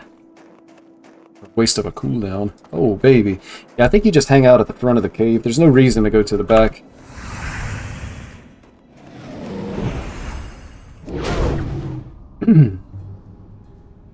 Small blue pouch, let's go. Got one too. I don't even have mine equipped because it's like the same. It's gonna sell it.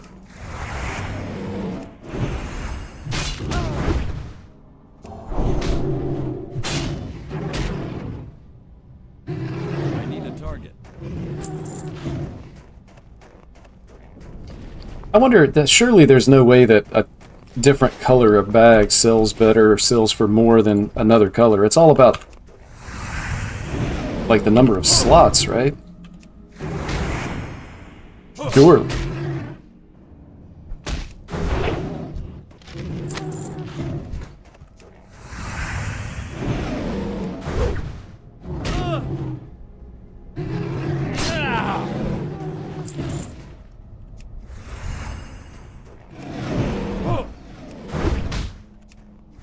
I better tag this guy too.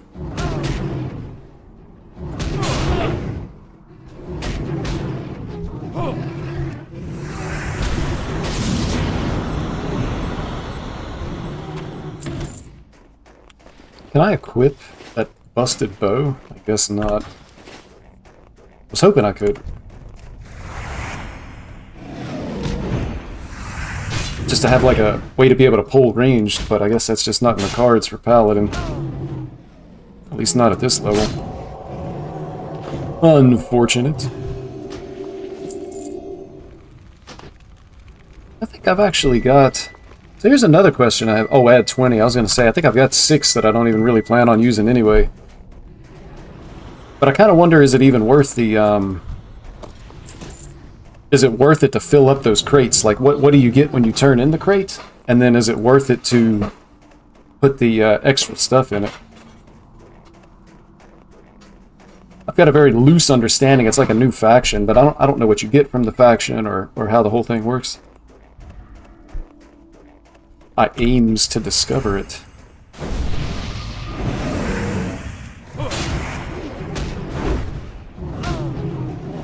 Let's see, look, this guy hits me with a buff. I pull 2 Yetis. I save one for him. I don't tag everything in sight. Am I crazy? Am I a madman? Or am I just being considerate of my fellow gamers? Oh, baby. Alright, I need to find some bears, dude. Guess I can just work my way back towards turn-ins. I'd like to be able to kill the bears, though. And then have an additional turn-in. Maybe hit level 10. Go get some training. See where we're at. There's a bear now. This is kind of one of the things I was talking about depending on how long they're going to let the first part of Season of Discovery go. I'm not sure how much content there actually is as you're playing through.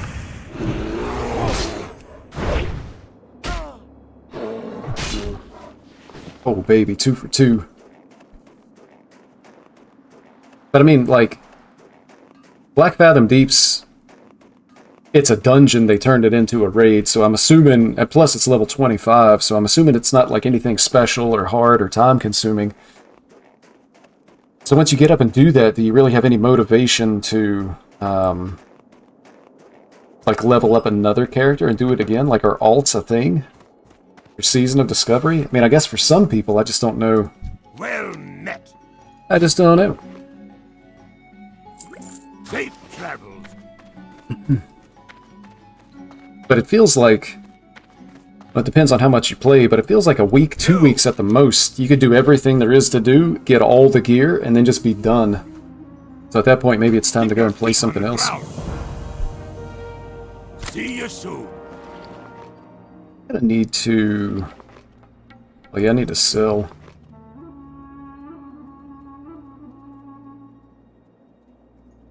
Let me go ahead and sell while I'm thinking about it. At some point I'm gonna have to go buy a bank. I don't think I'm gonna be doing any cooking anytime soon.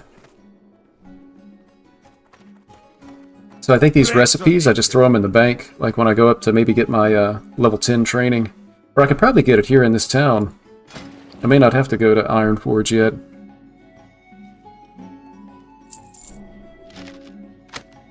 The recipe's in the last bag. It's one of my old tricks. Probably want to save the food, although that's something I may never use. A couple things for the auction house. Potions can go down here too.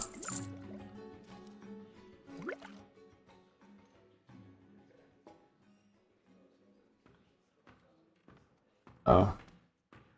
I was trying to figure out, I was like, man, I've got 6. Where's the rest of them? But they're right here. They only stacked to 5. That's crazy, man. Season of Discovery. They need to discover how to stack potions, man. What are these, like, are the bottles triangles or something that you can't stack up?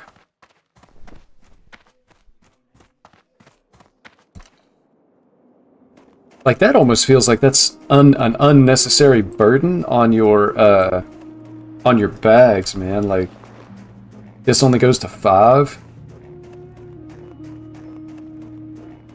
Like, the bags are, in Classic, the bags are significantly smaller than retail anyway, and the stacks are smaller. That's tough.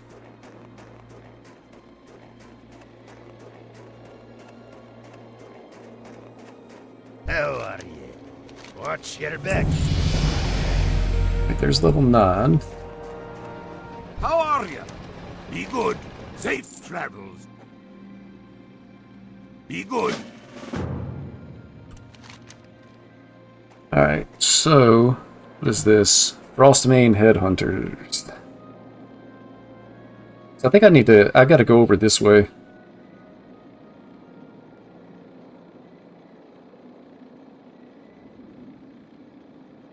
Yep, work my way and, like, hit these, like, quest hubs. Although this, I'm not gonna be able to do this anyway. And then these are low level. So I won't worry about that. Oh, I got to explore Frostmane Hold, so I got to actually get down in there. And then I got to go up here. So go here, and then do all of that stuff, and that should be enough to be able to get me to level 10. Alright, I'm going to snatch a quick break. I will be back. Thank you so much for watching. See you in just a minute.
We back.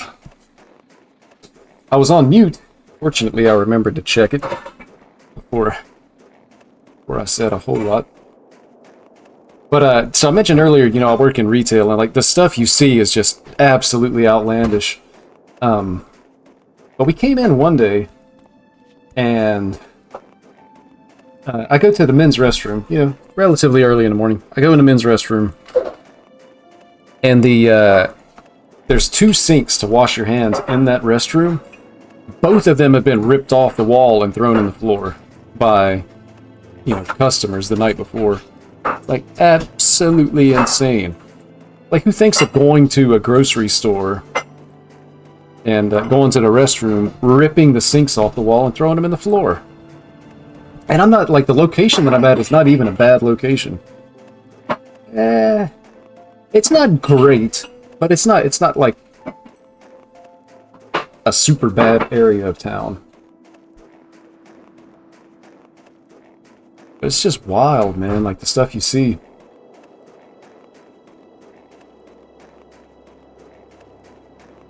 Fortunately, another thing that I find weird is that you see videos like online of people that work in...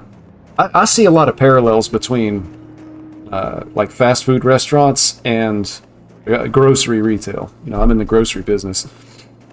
You don't really see people fighting employees at the grocery store because you're out of...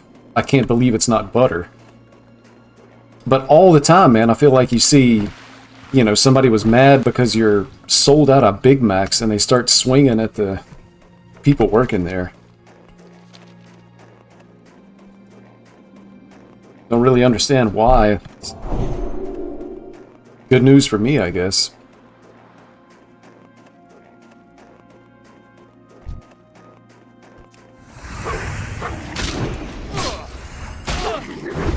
I gotta remember, I think I'm actually coming to an area where there's going to be casters, and I have an interrupt. I just have to remember to actually use it. Maybe I should go ahead and get cooking, though. I could just throw this all in the bank when I put the recipes in the bank, too, though. But I don't necessarily want to just vendor the cooking mats, because cooking might actually be worth something.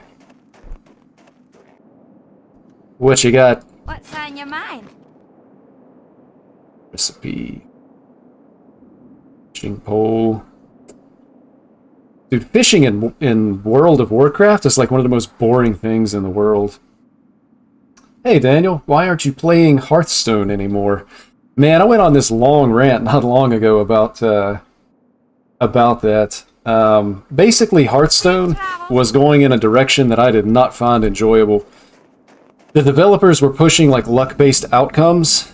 I called them randomly discovered wins, but, you know, you'd be playing a game of Hearthstone, you try to put yourself in a position to win, and then your opponent creates a random copy of the Scourge, or you're playing against Mech Rogue, and they have a stealth minion. 1 out of 7 Spark bots, they get Wind Fury, and you just lose the game on the spot. Stuff like that was becoming more prevalent. Discover was too strong and overused. Expansions, I was spending like $300 a year between the big bundle and the big bundle and the mini set, and then those they didn't really change the game all that much. So like Death Knight is basically the same class now that it was when it came out last year. You know, Blood is still Control, Unholy and Frost are both aggro decks. The decks don't change all that much. You know, they introduce these new cards. First of all, they spend 4 to 6 weeks hyping up expansions. Hey, there's these new cards. This is going to be great. Somebody like me, okay, I pre-order. The cards come out, and you have, like, Miracle Rogue that's like a year or 2 years old. Basically, still the same play style, the same play experience. The new cards don't change anything. And then immediately they start nerfing cards like 2 to 3 days after the expansion comes out. So they're hyping it up. Hey, look at all these cool new cards. You get the cards, and then immediately the most impactful cards start getting nerfed after just a couple of days. It's like a bait and switch type thing. So for me, it just wasn't worth it, man. Like, I'm spending all this money, $300 a year. A lot of people, and to me, that was like the bare minimum investment because I wanted to have a full standard collection. I wanted to be able to play what I want when I want. And that was the investment I was having to make to do that. For the exact same gameplay experience, you know, month in, month out, expansion after expansion, you know? I mean, it's just the point of an expansion and new cards is to change the gameplay experience. And they just weren't delivering on that. So until some things change, I'm taking a break from Hearthstone. Now, I will say I haven't played the new expansion, so maybe it's a banger, but I haven't played since October. I actually saw it maybe in the Battle.net launcher that I haven't played. I think it was October 10th, so I'm almost 2 months free, baby. What's on your mind? But, yeah, I just... So basically, the short answer was I really just wasn't enjoying it. And so, you know, maybe it's just me and I need to take a break and play something else and then come back to it later and I'll enjoy it again, but... Off with you. It's, Hey, good. Here there. Off with you. For me and what I'm looking for out of Hearthstone, it's just not How are you? good. Keep your feet on the ground. It likely hasn't been good for a while. It just took me a lot of time to come to that conclusion. So, if you're playing, I hope you enjoy it. I mean, like I say, maybe the new expansion's a banger, but I was just disappointed. And then with the amount of money that I was spending on it, it doesn't make sense to keep going. Sad. And so at the beginning of the stream, I was talking about the larger issue of, like, all of Blizzard is basically fallen off. The only team that's doing anything that I can see is World of Warcraft. And even then, it's kind of like, you know, if they're making moves, they're like small moves. Like, yeah, Season of Discovery might be good, but how long is it really enjoyable? You know what I'm saying? Like, they're experimenting, which is good. And it kind of breathes new life into classic World of Warcraft. But how long is that going to be interesting, you know? Another error. YouTube is throwing errors at me. So anyway, I mean, you know, Hearthstone, not fun. I actually bought Diablo 4. I got it for 40% off. And again, I mentioned this earlier. But I don't think I've ever seen a game and a franchise as recognizable as Diablo go on sale so quickly after release. Within just a couple of months. Game came out in like June. Within a couple of months, they were selling it 40% off. Dude, I missed my interrupt. It's the first time I've cast the interrupt. I've never seen a game go on sale so soon. Like, Diablo 4 comes out, people aren't having fun, and the developers are confused. They don't know what's going on. So I bought that, 40 bucks, and very quickly I realized where the disappointment comes from. Like, the core gameplay is boring, is what it comes down to. Like, I was playing a Frozen Orb Sorcerer, and what I found was, I'm having fun, Frozen Orb, Frozen Orb, Frozen Orb. Now I have to stop using the skill that I want to use, and I have to use a basic skill to be able to regenerate mana so that I can start having fun again. Like, that gameplay loop is not compelling in the slightest. The treasure hunt, which is like the other key aspect of an ARPG, wasn't really all that good, so I'm kind of disappointed in Blizzard as a developer, as a Blizzard fan for over 20 years. And then gaming in general, you know, I'm not interested in Call of Duty. I check out Fortnite every once in a while. Fortnite's definitely making moves. They're always, like, bringing in new stuff and experimenting, but haven't really been interested in doing that recently. So, been working trying to find a game to be able to play to relax, man. Been working really hard too. Well, that's another thing. The time has been an issue for me recently just because of work. In addition to not enjoying the game. But when you think about it, like, when time is time becomes a little bit more precious to you, then you know, you have even less patience for... Trying to choose my words a little bit carefully, because I don't want to be too negative about it, but you know, if I'm not really enjoying Hearthstone, I don't want to spend my free time playing Hearthstone, especially when I feel like my free time is more limited than it used to be. I guess is what it comes down to. Man, that guy shadow stepped ahead of me.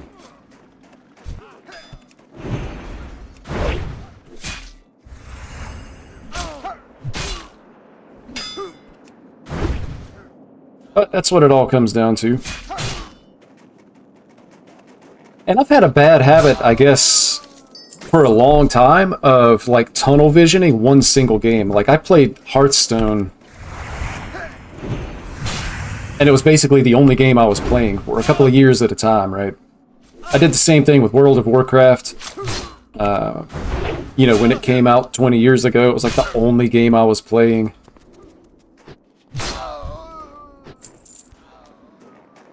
So, I guess just for me and my gaming, I need to try to make an effort to be more diverse in what I'm doing,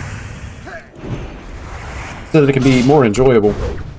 The problem is, like, with a game like Hearthstone, you know, I was spending, again, that $300 a year, but I was also having to play the game a lot to be able to maintain the collection I wanted. So $300 a year wasn't even enough to have a collection of just, like, the standard mode. I was also having to play a lot and buy a lot of packs with gold.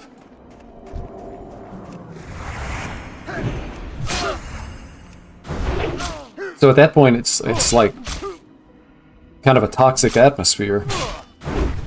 There were times when I would play Hearthstone and didn't really want to, because I was like, man, I need to make some gold. There's going to be another expansion soon. So between money and time, and then not really feeling like I was getting very much out of each individual expansion, it was just time to take a break.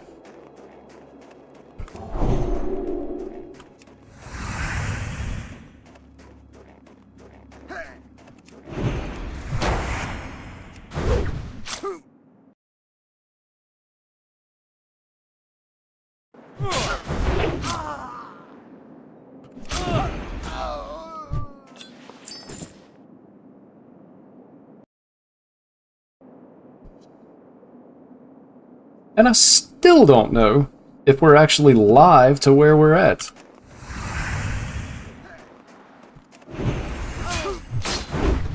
When it comes to YouTube. Oh, gosh. That spell isn't ready yet.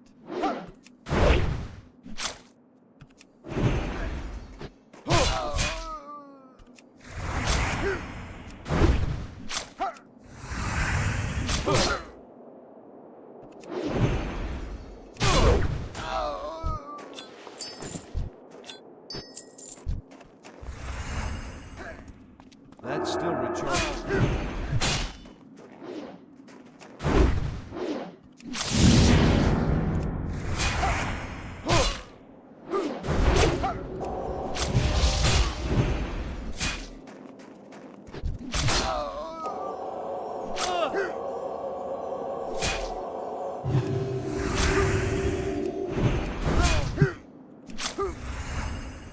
Dude.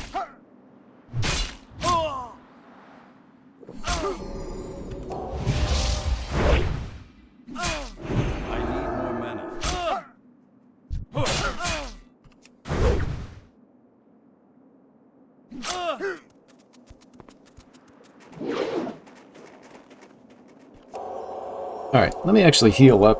Hopefully this guy doesn't bring reinforcements when he comes back.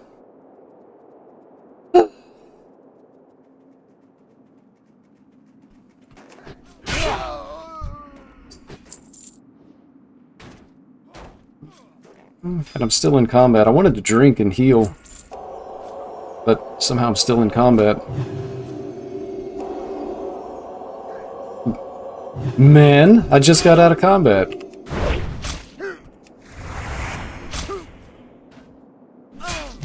It's gonna happen again if I'm not careful. Goodness.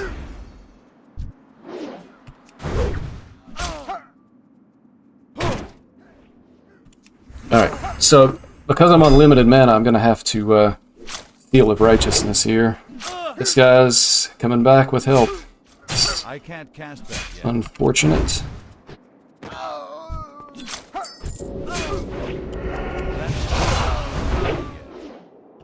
Alright.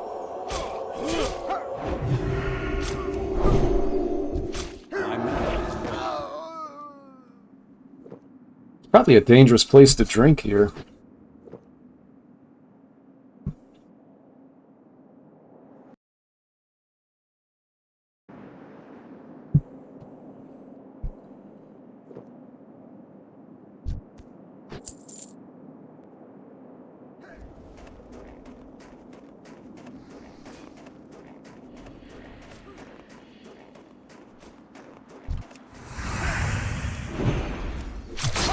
Well, I don't think I'll have any problem hitting level 10, which is what I was hoping for out of these quests, because I've still got a lot of just stuff I need to kill, plus turning in the quests once they're complete.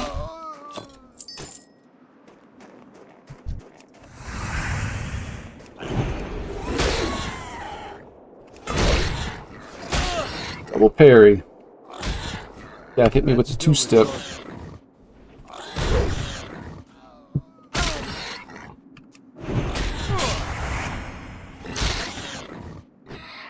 Oh, wait.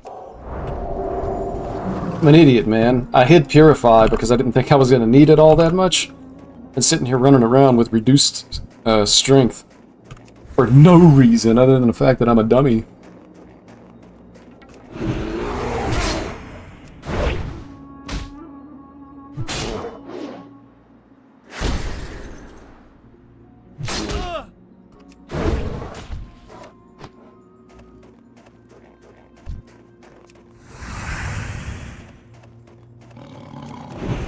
Oh, so this is just a straight kill counter. Like, I don't need items off of these guys. Just need to kill them.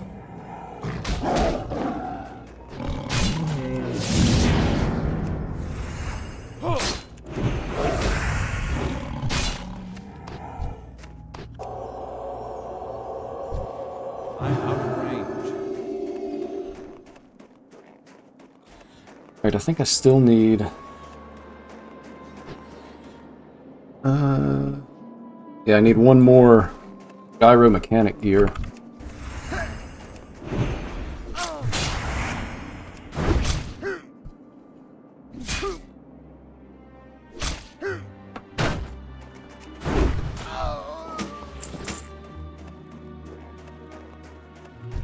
I still need one more gyro mechanic gear.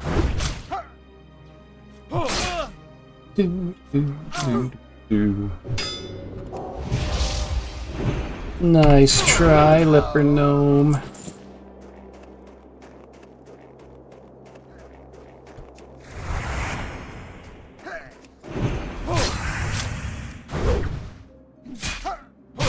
So I've noticed I've had to like pay more attention to my health. I guess because these mobs are a little bit higher level than me. Yes, that's done. Just gonna see my way out. But yeah, I'm having to be more careful with my health total. Because before it just felt like I was always at full health. And that's not the case now. Another miss with the Crusader Strike. I really need the mana off of that. Like, I don't want to have to stop and drink. Does this cost? Dang, that's 30 mana. So every time I use that, it's even more mana.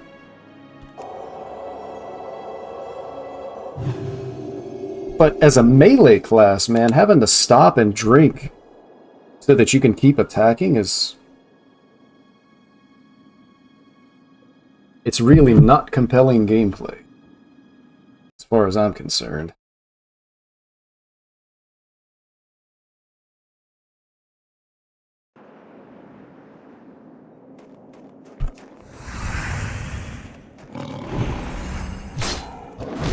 Now these guys are a little bit lower level, so...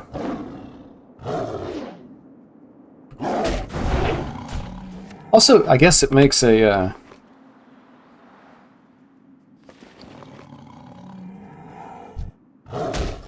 I guess it makes a big difference if you get to Crusader Strike twice before the enemy dies. I can't cast that yet. Because that second Crusader Strike, you get a little bit more time of natural regeneration, plus the second Crusader Strike allows you to stay topped off. Come here, man. Let me talk to you for a minute.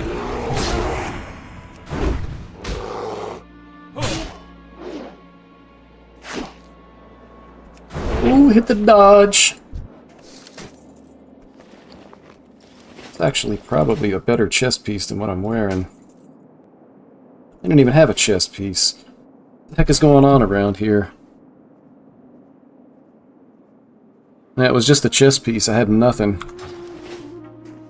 That'll help a lot, I guess, with my health total. Won't be taking as much damage from attacks with that much more armor. Right, 3 boars... No, 3 bears, 6 boars, or leopards. And they're all around this area. I think definitely at the next time I find myself in a major city, I'm going to want to go to the auction house and see if I can find a better weapon than this level 5, because I'm almost level 10. Hopefully there's something in my price range on the auction house, because I'm not really finding any. Not really finding any gear. And the quest rewards aren't even greens yet.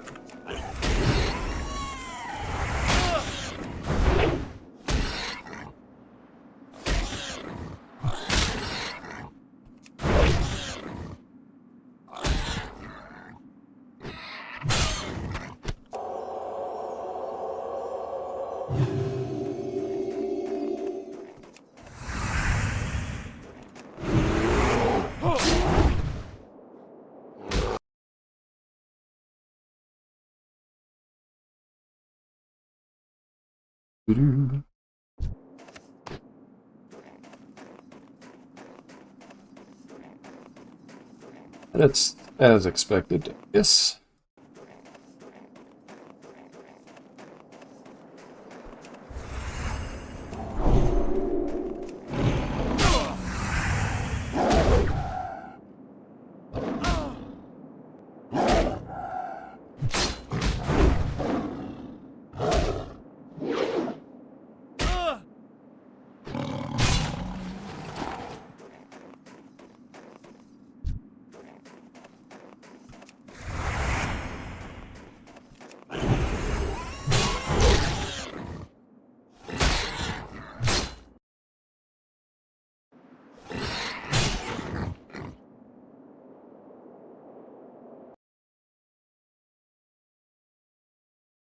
Mm-hmm.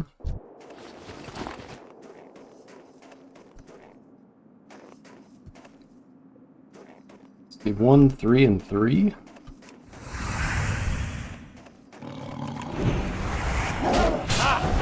Take the leopard first, because the boar is not going to aggro.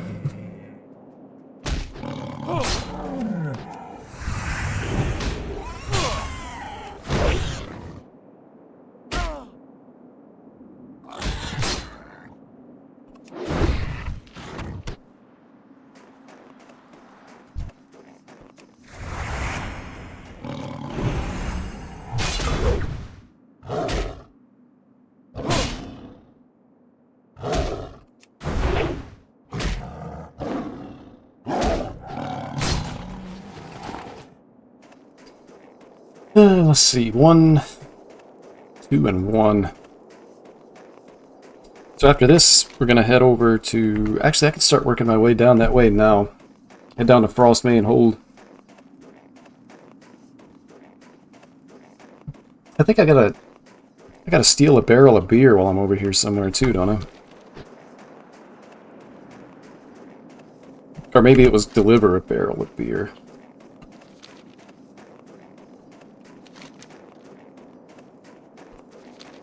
In the right direction. That's going to be the last leopard.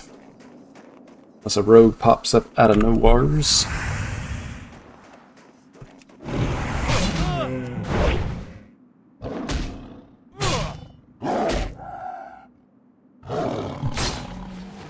Nice. 1 bear, 2 boars. Which I can get those on the way out if I need to. Oh!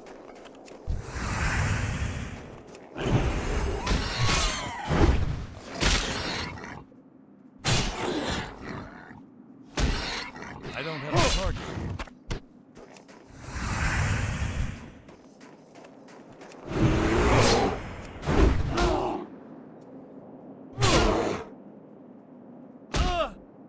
I need to get closer. Alright, so just 1 boar.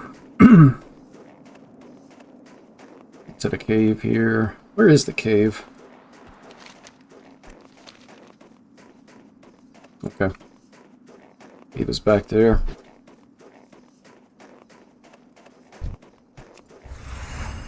Out of nowhere. Security! That's still recharging. Better luck next time on that fairy fire.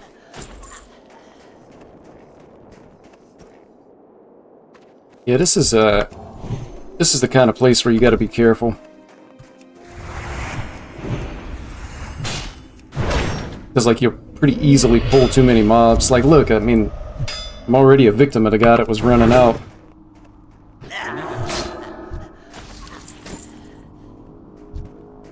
I'm gonna wait for this guy to go back.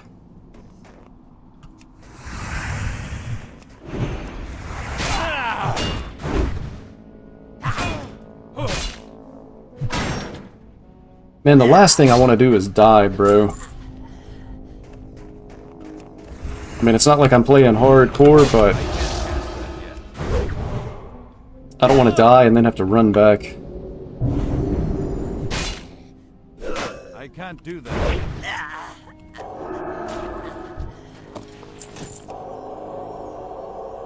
Off on my health.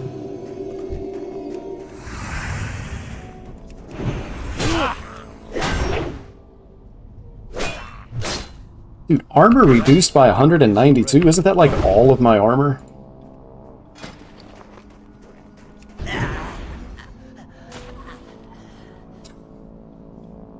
It's more than half.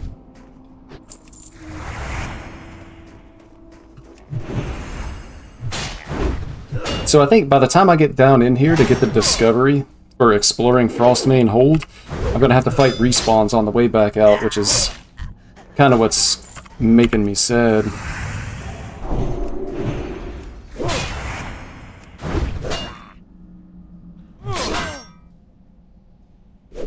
Some of these monsters back in here are higher levels too.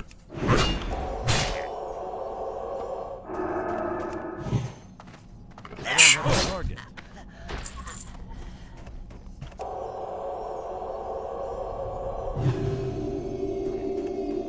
I go across this way. That's still recharging.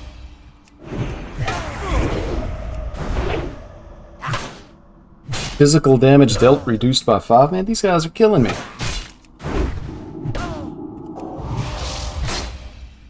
Killing me with the debuffs.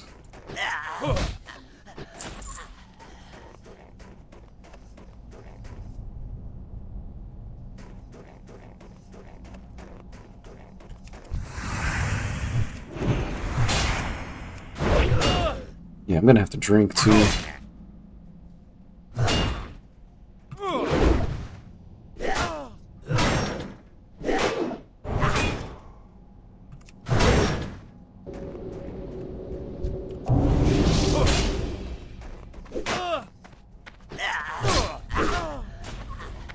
Ooh.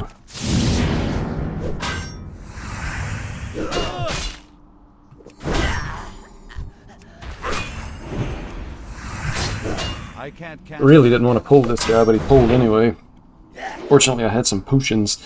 Also still had the emergency divine protection, Still recharging. which I don't think I'm gonna need it. But again, just like, if stuff respawns directly on top of me, potentially in trouble. Better go ahead and drink while I can. Might as well eat too. The first food I've had since I made this character.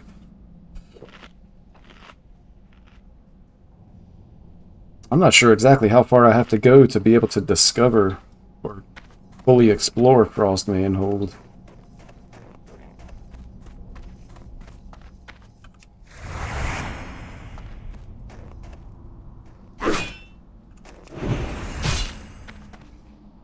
This guy back.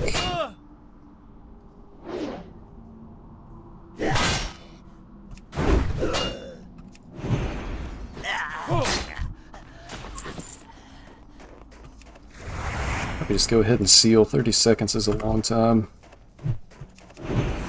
Okay. So now I think I just want to go back out the way I came.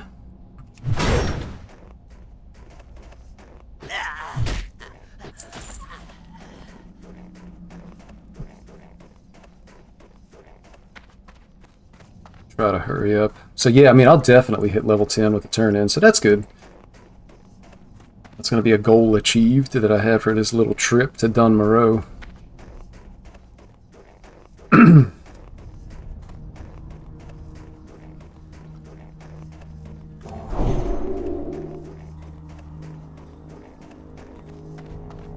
Actually, not seeing any respawns either.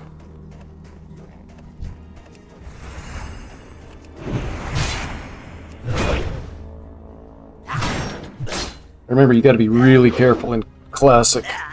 Like, you don't want to just try to run past this guy and keep going, because he's going to do so much damage while you're trying to run away.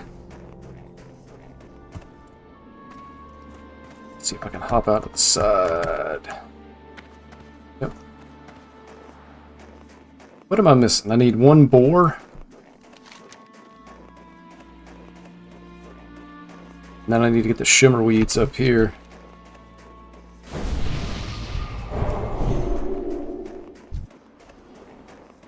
Friendly druid.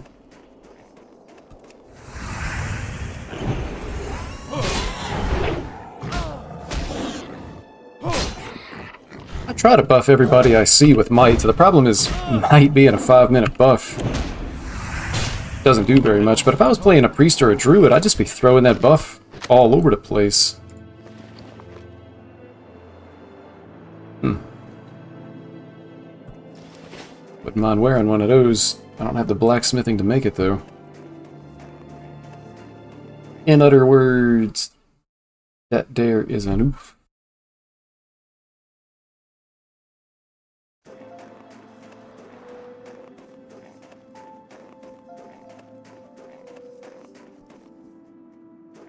So this will probably put me to 10 now. Talk to me.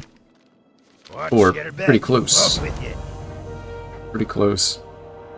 Yeah, this is tough. Because I don't think, yeah. Get her back. Alright, so we go... Probably can't do this. Maybe I could. Well, not at level 9. Hit the shimmer weeds, come back and turn in, and then I can go and turn in all of these guys. Go up to Iron Forge, train, and then I'll be ready to go back to Elwyn Forest to continue questing there. So it's worked out pretty good. Kind of what I was hoping for. So then I'll go back, hit Elwyn Forest. After that I can come back and clear out like the rest of this zone.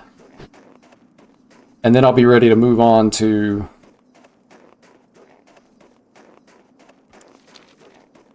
Westfall and Loch Modan. I'll do the same thing, flip back and forth. So I'll probably be... I mean, that's 4 quests, maybe like 10.5 by the time I'm done with this. With all of these quests in this area.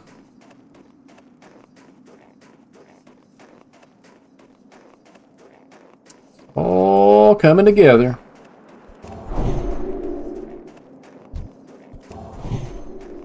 Priest buff? Priest buff?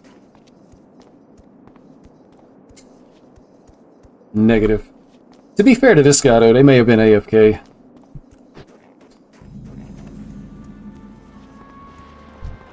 See, look. Buff on the hunter. Steal up. Ooh. I want to kill this guy, because he's going to end up coming back around and...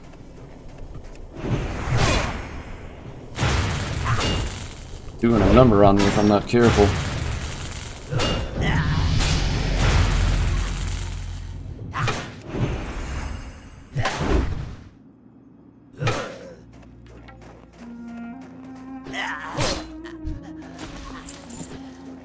Nice. Actually, that cloak might even be... Yep. An upgrade.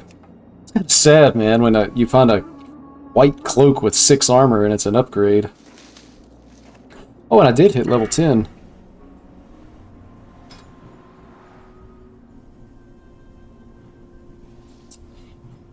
I probably want... Probably Blessing of Might? I don't know, I haven't really looked up what's going to be the best here, but, I mean, I'm kind of fine on mana for now, I guess. Where it feels like the attack power makes an immediate difference. Let's see what it does. Power's 100. Power's still 100. It must have affected a buff that was already...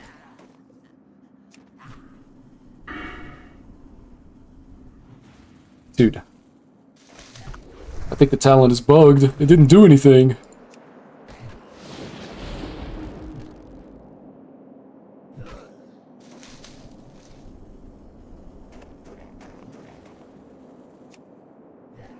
Grab this Shimmerweed as fast as I can, so I can kill him and take this one. And then get out of here. That ability is not ready yet.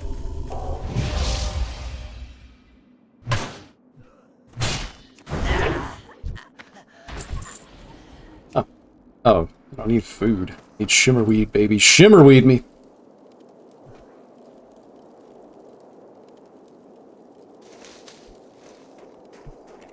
Alright, so now I can go turn in, and then I'll walk over and turn in. So I've got 5 quests to turn in.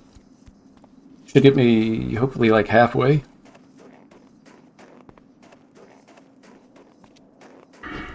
Man, I really don't think this talent did anything. Increases the melee attack power.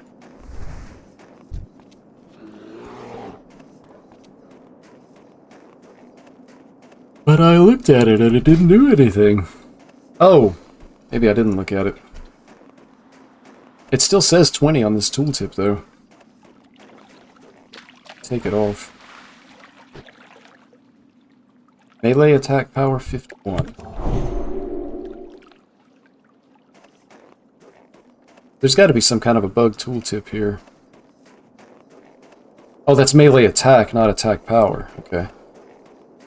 Come on, bro.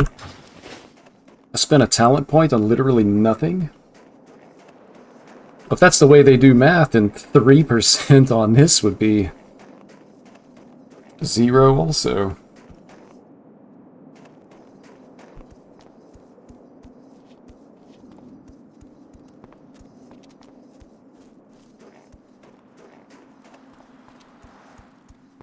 You got my attention. Very good.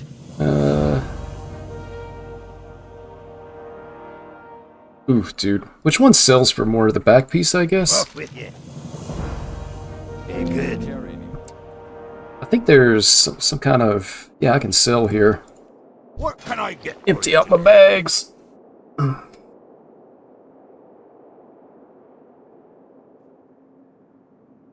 Baby. Hot off the presses.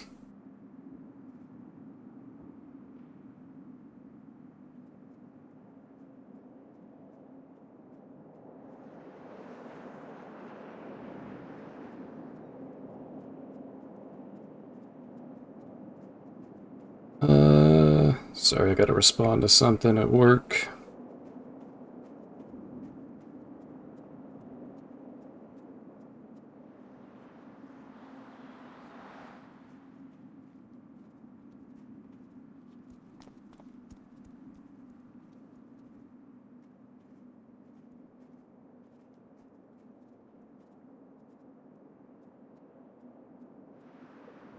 Always problems, man. Even when you're not there, there's problems.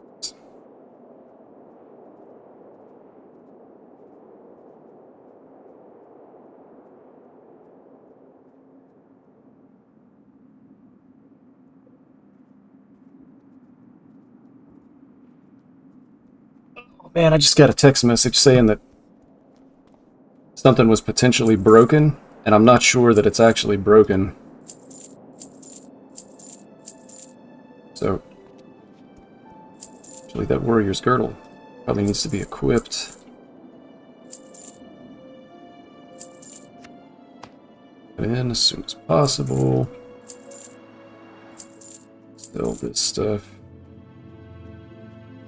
Dude, that 97 is better than the... yeah.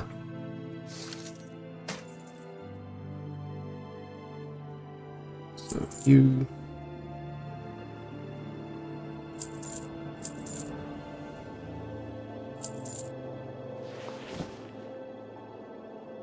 So you... I want to save the cooking stuff. I guess I'll save this mage thing, but... might just sell it anyway. Equip that and sell here. Save the wolf meat. The club can sell. See you soon. Now I should be able to accept this quest, and then we're headed back to town.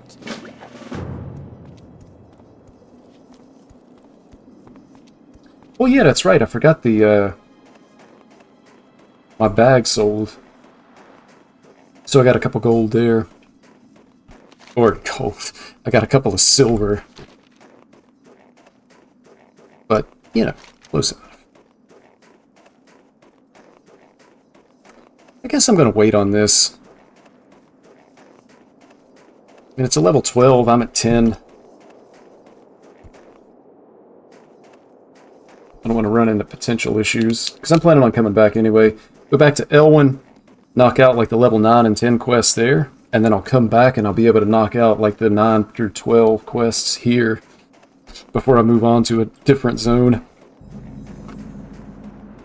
But we're basically already halfway to max level. I mean, I know it's going to slow down though.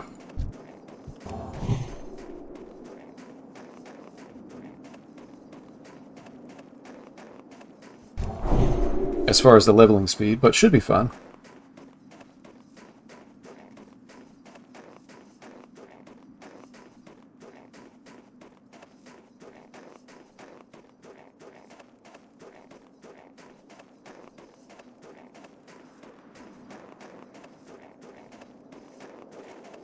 Definitely interested to see what I can train at level 10. There should be a trainer here in Keranos. So I'll be able to train, go up to Ironforge, and then I need to turn in. That's for a weapon. Maybe I can find like a level 10 two-handed sword or two-handed mace that's not super expensive. Try to keep our damage as good as possible.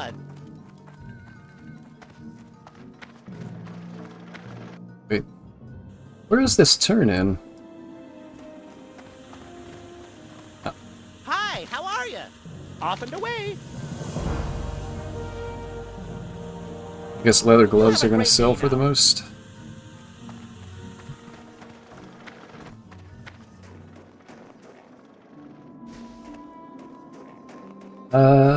I guess I'll go ahead and turn these in, and then I can hit this on the way out of town as I'm going back up to Ironforge. I always try to be efficient with my pathing, just because it feels like it takes so long to get anywhere when you're just having to run at running speed. Still not something that I'm used to.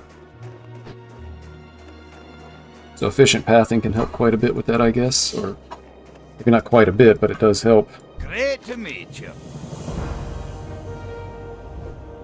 I guess we take the shield. Watch your back. Sending us to Ironforge, that's good. We're going to go there anyway.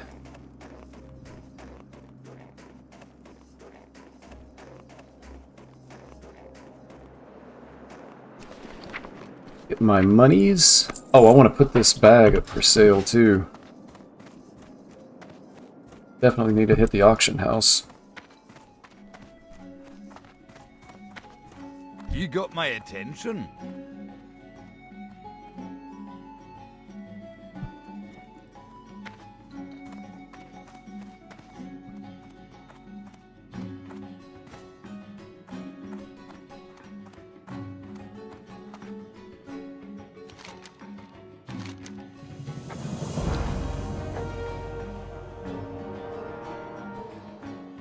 What can I do for you?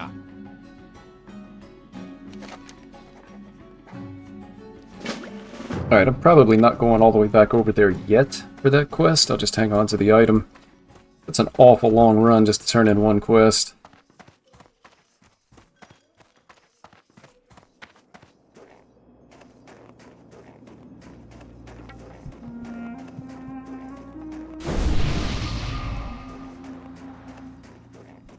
We're swimming in the buffs now, baby.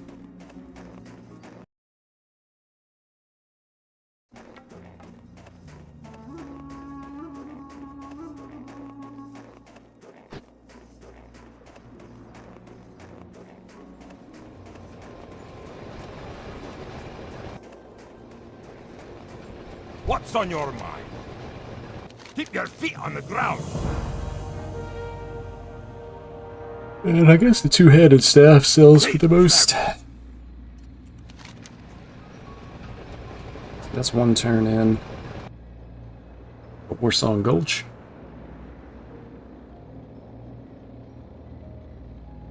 Got the rats that I can do on the way back to Elwyn.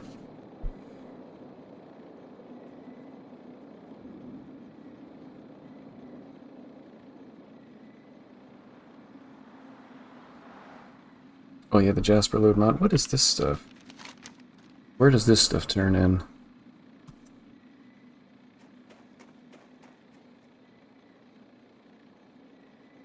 Oh, so there's two turn-ins over here.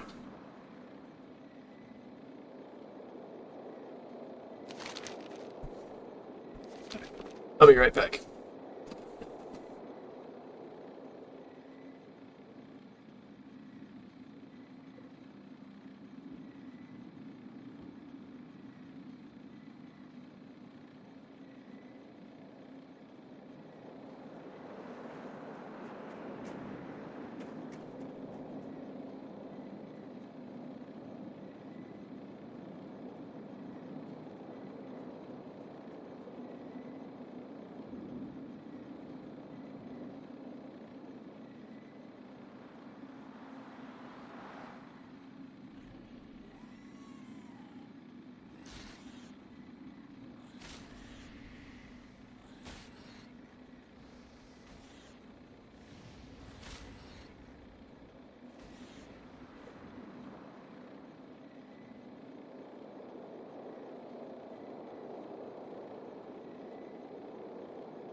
Alright, so I guess I will go ahead and turn these in, and then go to Iron.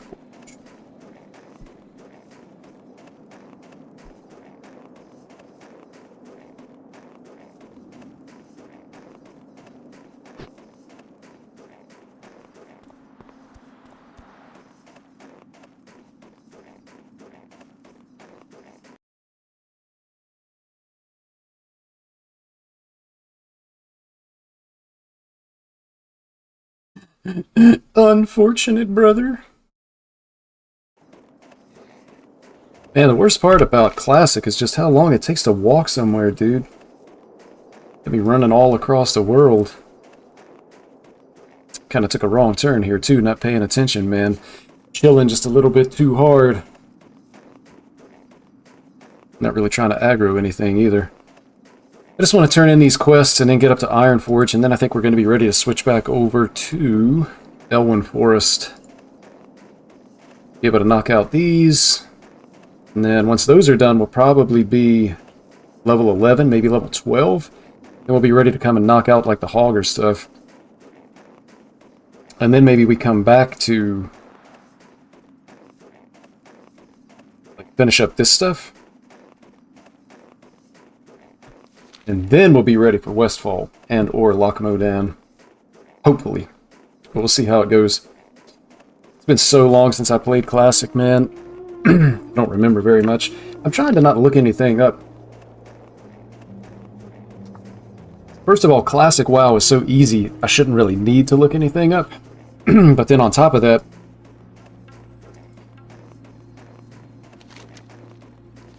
kind of fun to explore it for yourself, right? I mean, it is the season of discovery, so let me discover some stuff as well. But exceptions to that are, I gotta have something to show me where to go with quests, man, because I really can't be reading logs like, oh, where do I go? That ain't it, man. Me and my one little add-on that could. I just don't know how people play with like 20 add-ons and weak auras, and like the weak auras explaining to you what you need to do during the boss fight and stuff. Like that's not compelling gameplay. Man, I really thought something's wrong here. Where does this turn in? Oh, okay. I thought it was... Man, I came all the way over here for one quest. I really didn't... I thought it was two, or I wouldn't have come. This one turns in over here. But that's definitely a wasted trip. So let me just head back. Because this can be turned in when we go to Loch Modan, but it's... Like, these quests are too high. These aren't, but it's just not the right time, I don't think. Not worried about this one either. Dang, man, even the add-on didn't save me from that one. I wasn't looking all the way over here. Thought it was somewhere around Karanos or Brunel. I guess it's whatever, though.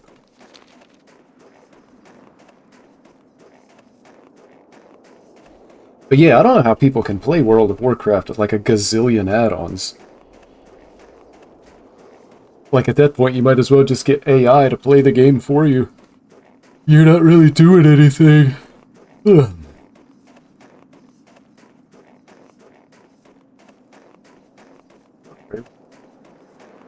Make sure we're centered up on the camera here.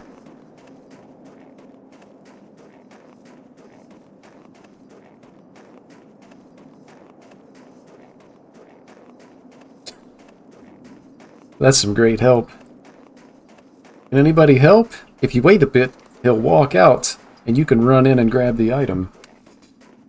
Sounds like a setup, dude. Gonna be at the spirit healer.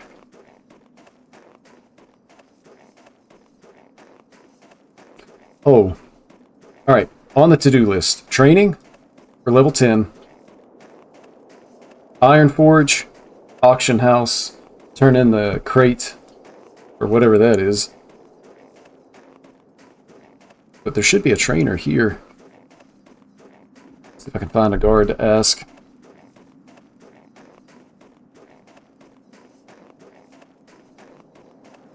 Guard spotted.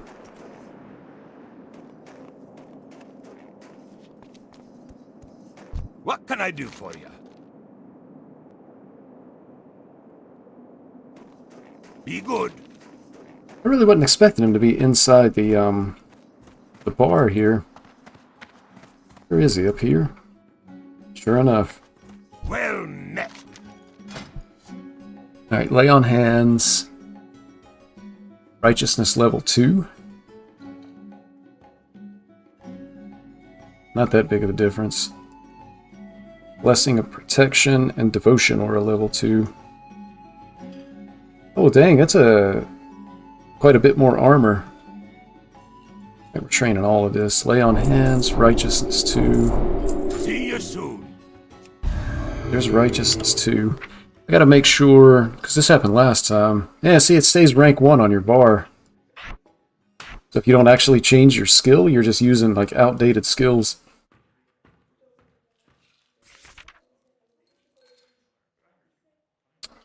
Blessing of protection. And lay on hands was the other thing. Dang, a 1 hour cooldown? And uses all your mana? Crazy, bro. Okay, well, that's definitely going on page 2. 1 hour cooldown. Blessing of protection.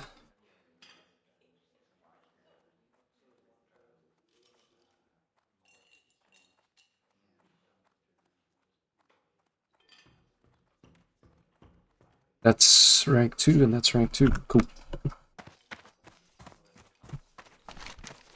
Alright, so Iron Forge, Auction House.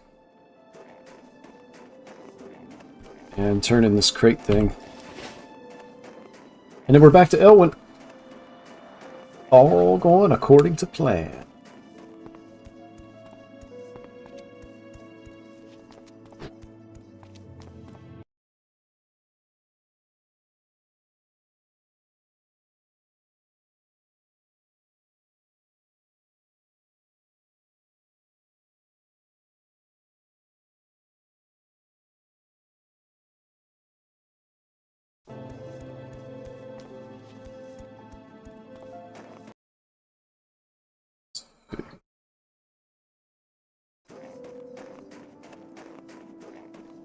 Do-do-do-do-do-do-do.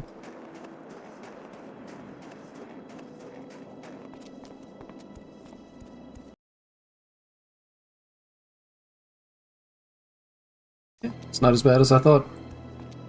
Could get a lot worse though. Let's see how it goes. I gotta try to figure out.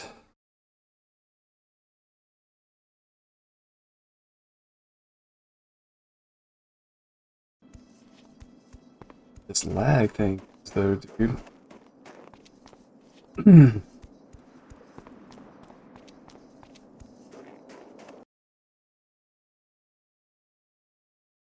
Or maybe it's not lag. Something weird going on. Yeah, actually, maybe nothing weird is going on. Maybe it's just me. The weird thing that's going on is me.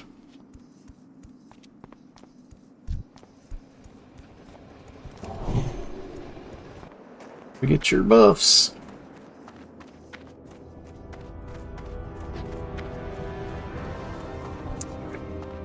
Two turn-ins.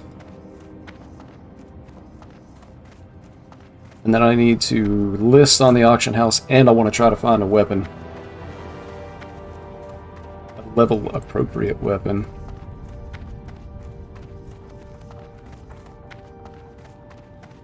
And I guess I could drop by the bank as well. Here's the turn-in. Azeroth Commerce Good Authority. day to you. See you later. See you around.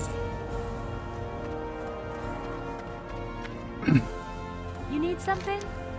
Have a good I one. wonder if they have a vendor somewhere, or what that's all about. I don't even know exactly what that is, other than it's a new faction.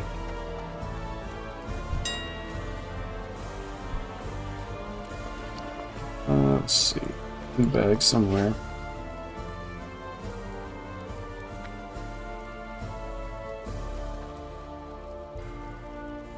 Bitty.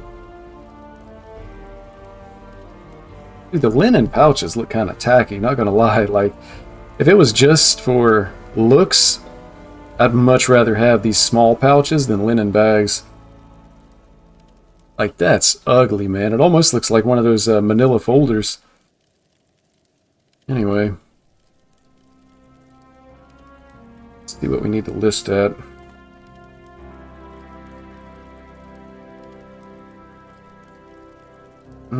Wish you could sort it by slots.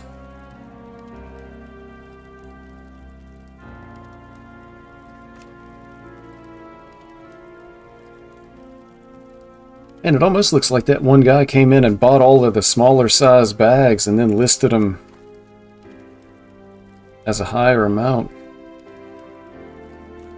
Alright, well, I'm not going to overthink a crappy little bag.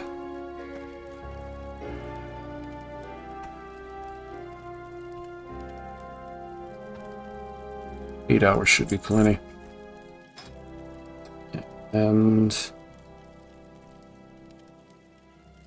oh, I guess I was going to sell this, too.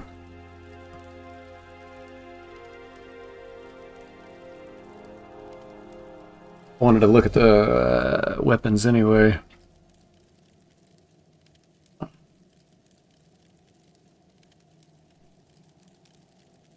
So the training swords...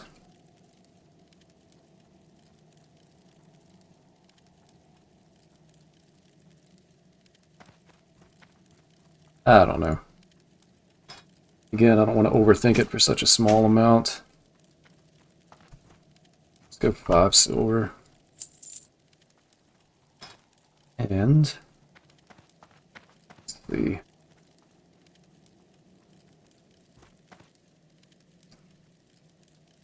Sort by level. And I want something around level 10, I guess. It's not too expensive. So what do we have? Big oof is what we have.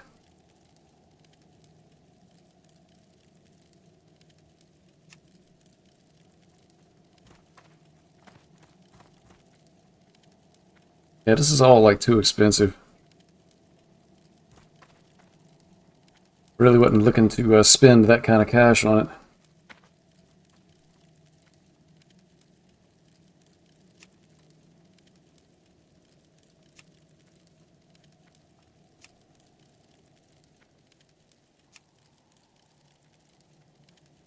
Ooh, and then the swords, man. Like, they jump from level 7 to level 11. And then you're spending even more than the maces.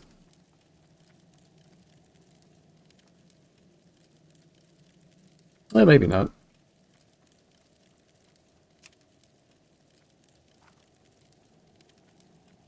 So level 11, 15 silver.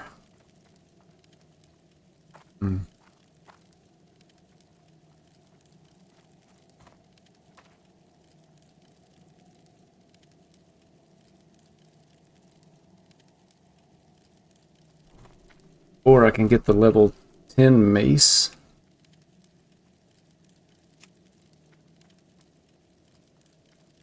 Dude, pinching pennies is the worst, man. Cheap with fake digital currency, bro. What are you talking about? These affixes are terrible. Spirit and strength. And bear is the one that you really want, right? Either strength or bear.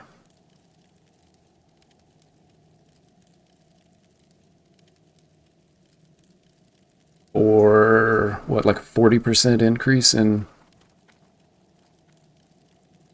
damage per second? Bruh. Well, they got 24 silver. Plus I still have to be able to afford like more training and whatnot.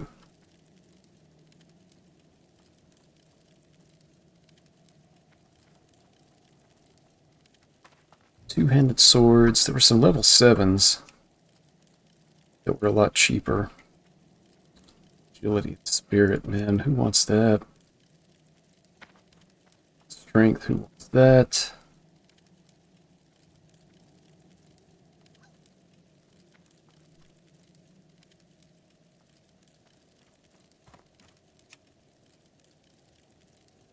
Right, see, here's bear.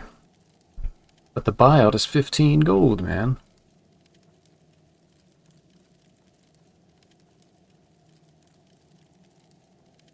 Stam. Spirit and strength. It's almost not even an upgrade. So I guess I just get one of these level 11 swords.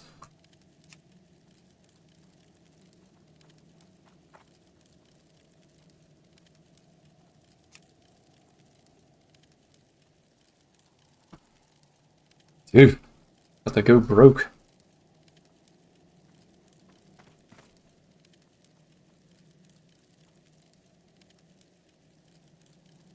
Really about. What's the play?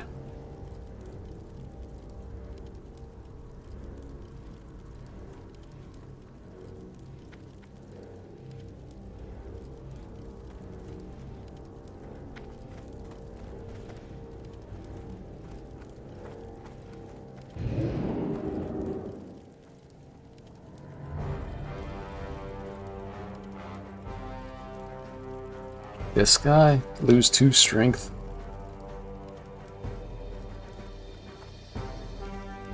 Eh.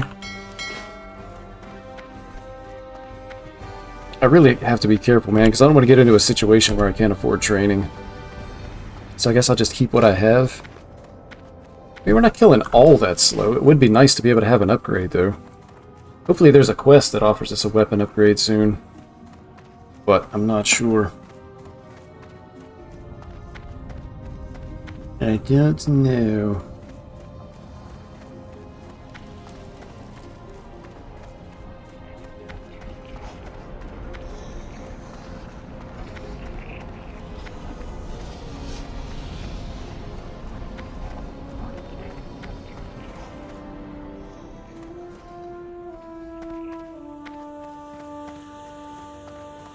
What's on your mind? See you soon. Alright, I think that was everything I wanted to do. An Iron Forge. Yep, I'm just ready to switch back to Dunmore, so I think I'm actually going to Hearth back.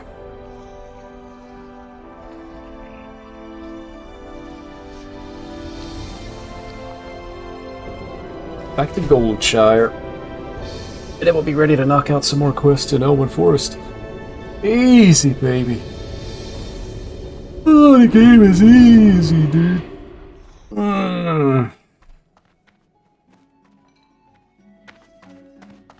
And there's even more quests. And I realize. Greetings. For the Alliance. Be careful. Okay, well, we're not doing that because we're not going to Westfall yet. And Be careful. this guy wants us to go to Stormwind, I think. Okay. Alright, well, that is actually going to do it for the stream today. Thank you so much for watching. Appreciate everybody stopping by. Hope you enjoyed the content. And I'm going to be back at some point. I'm Uncorrupt. Thanks for watching.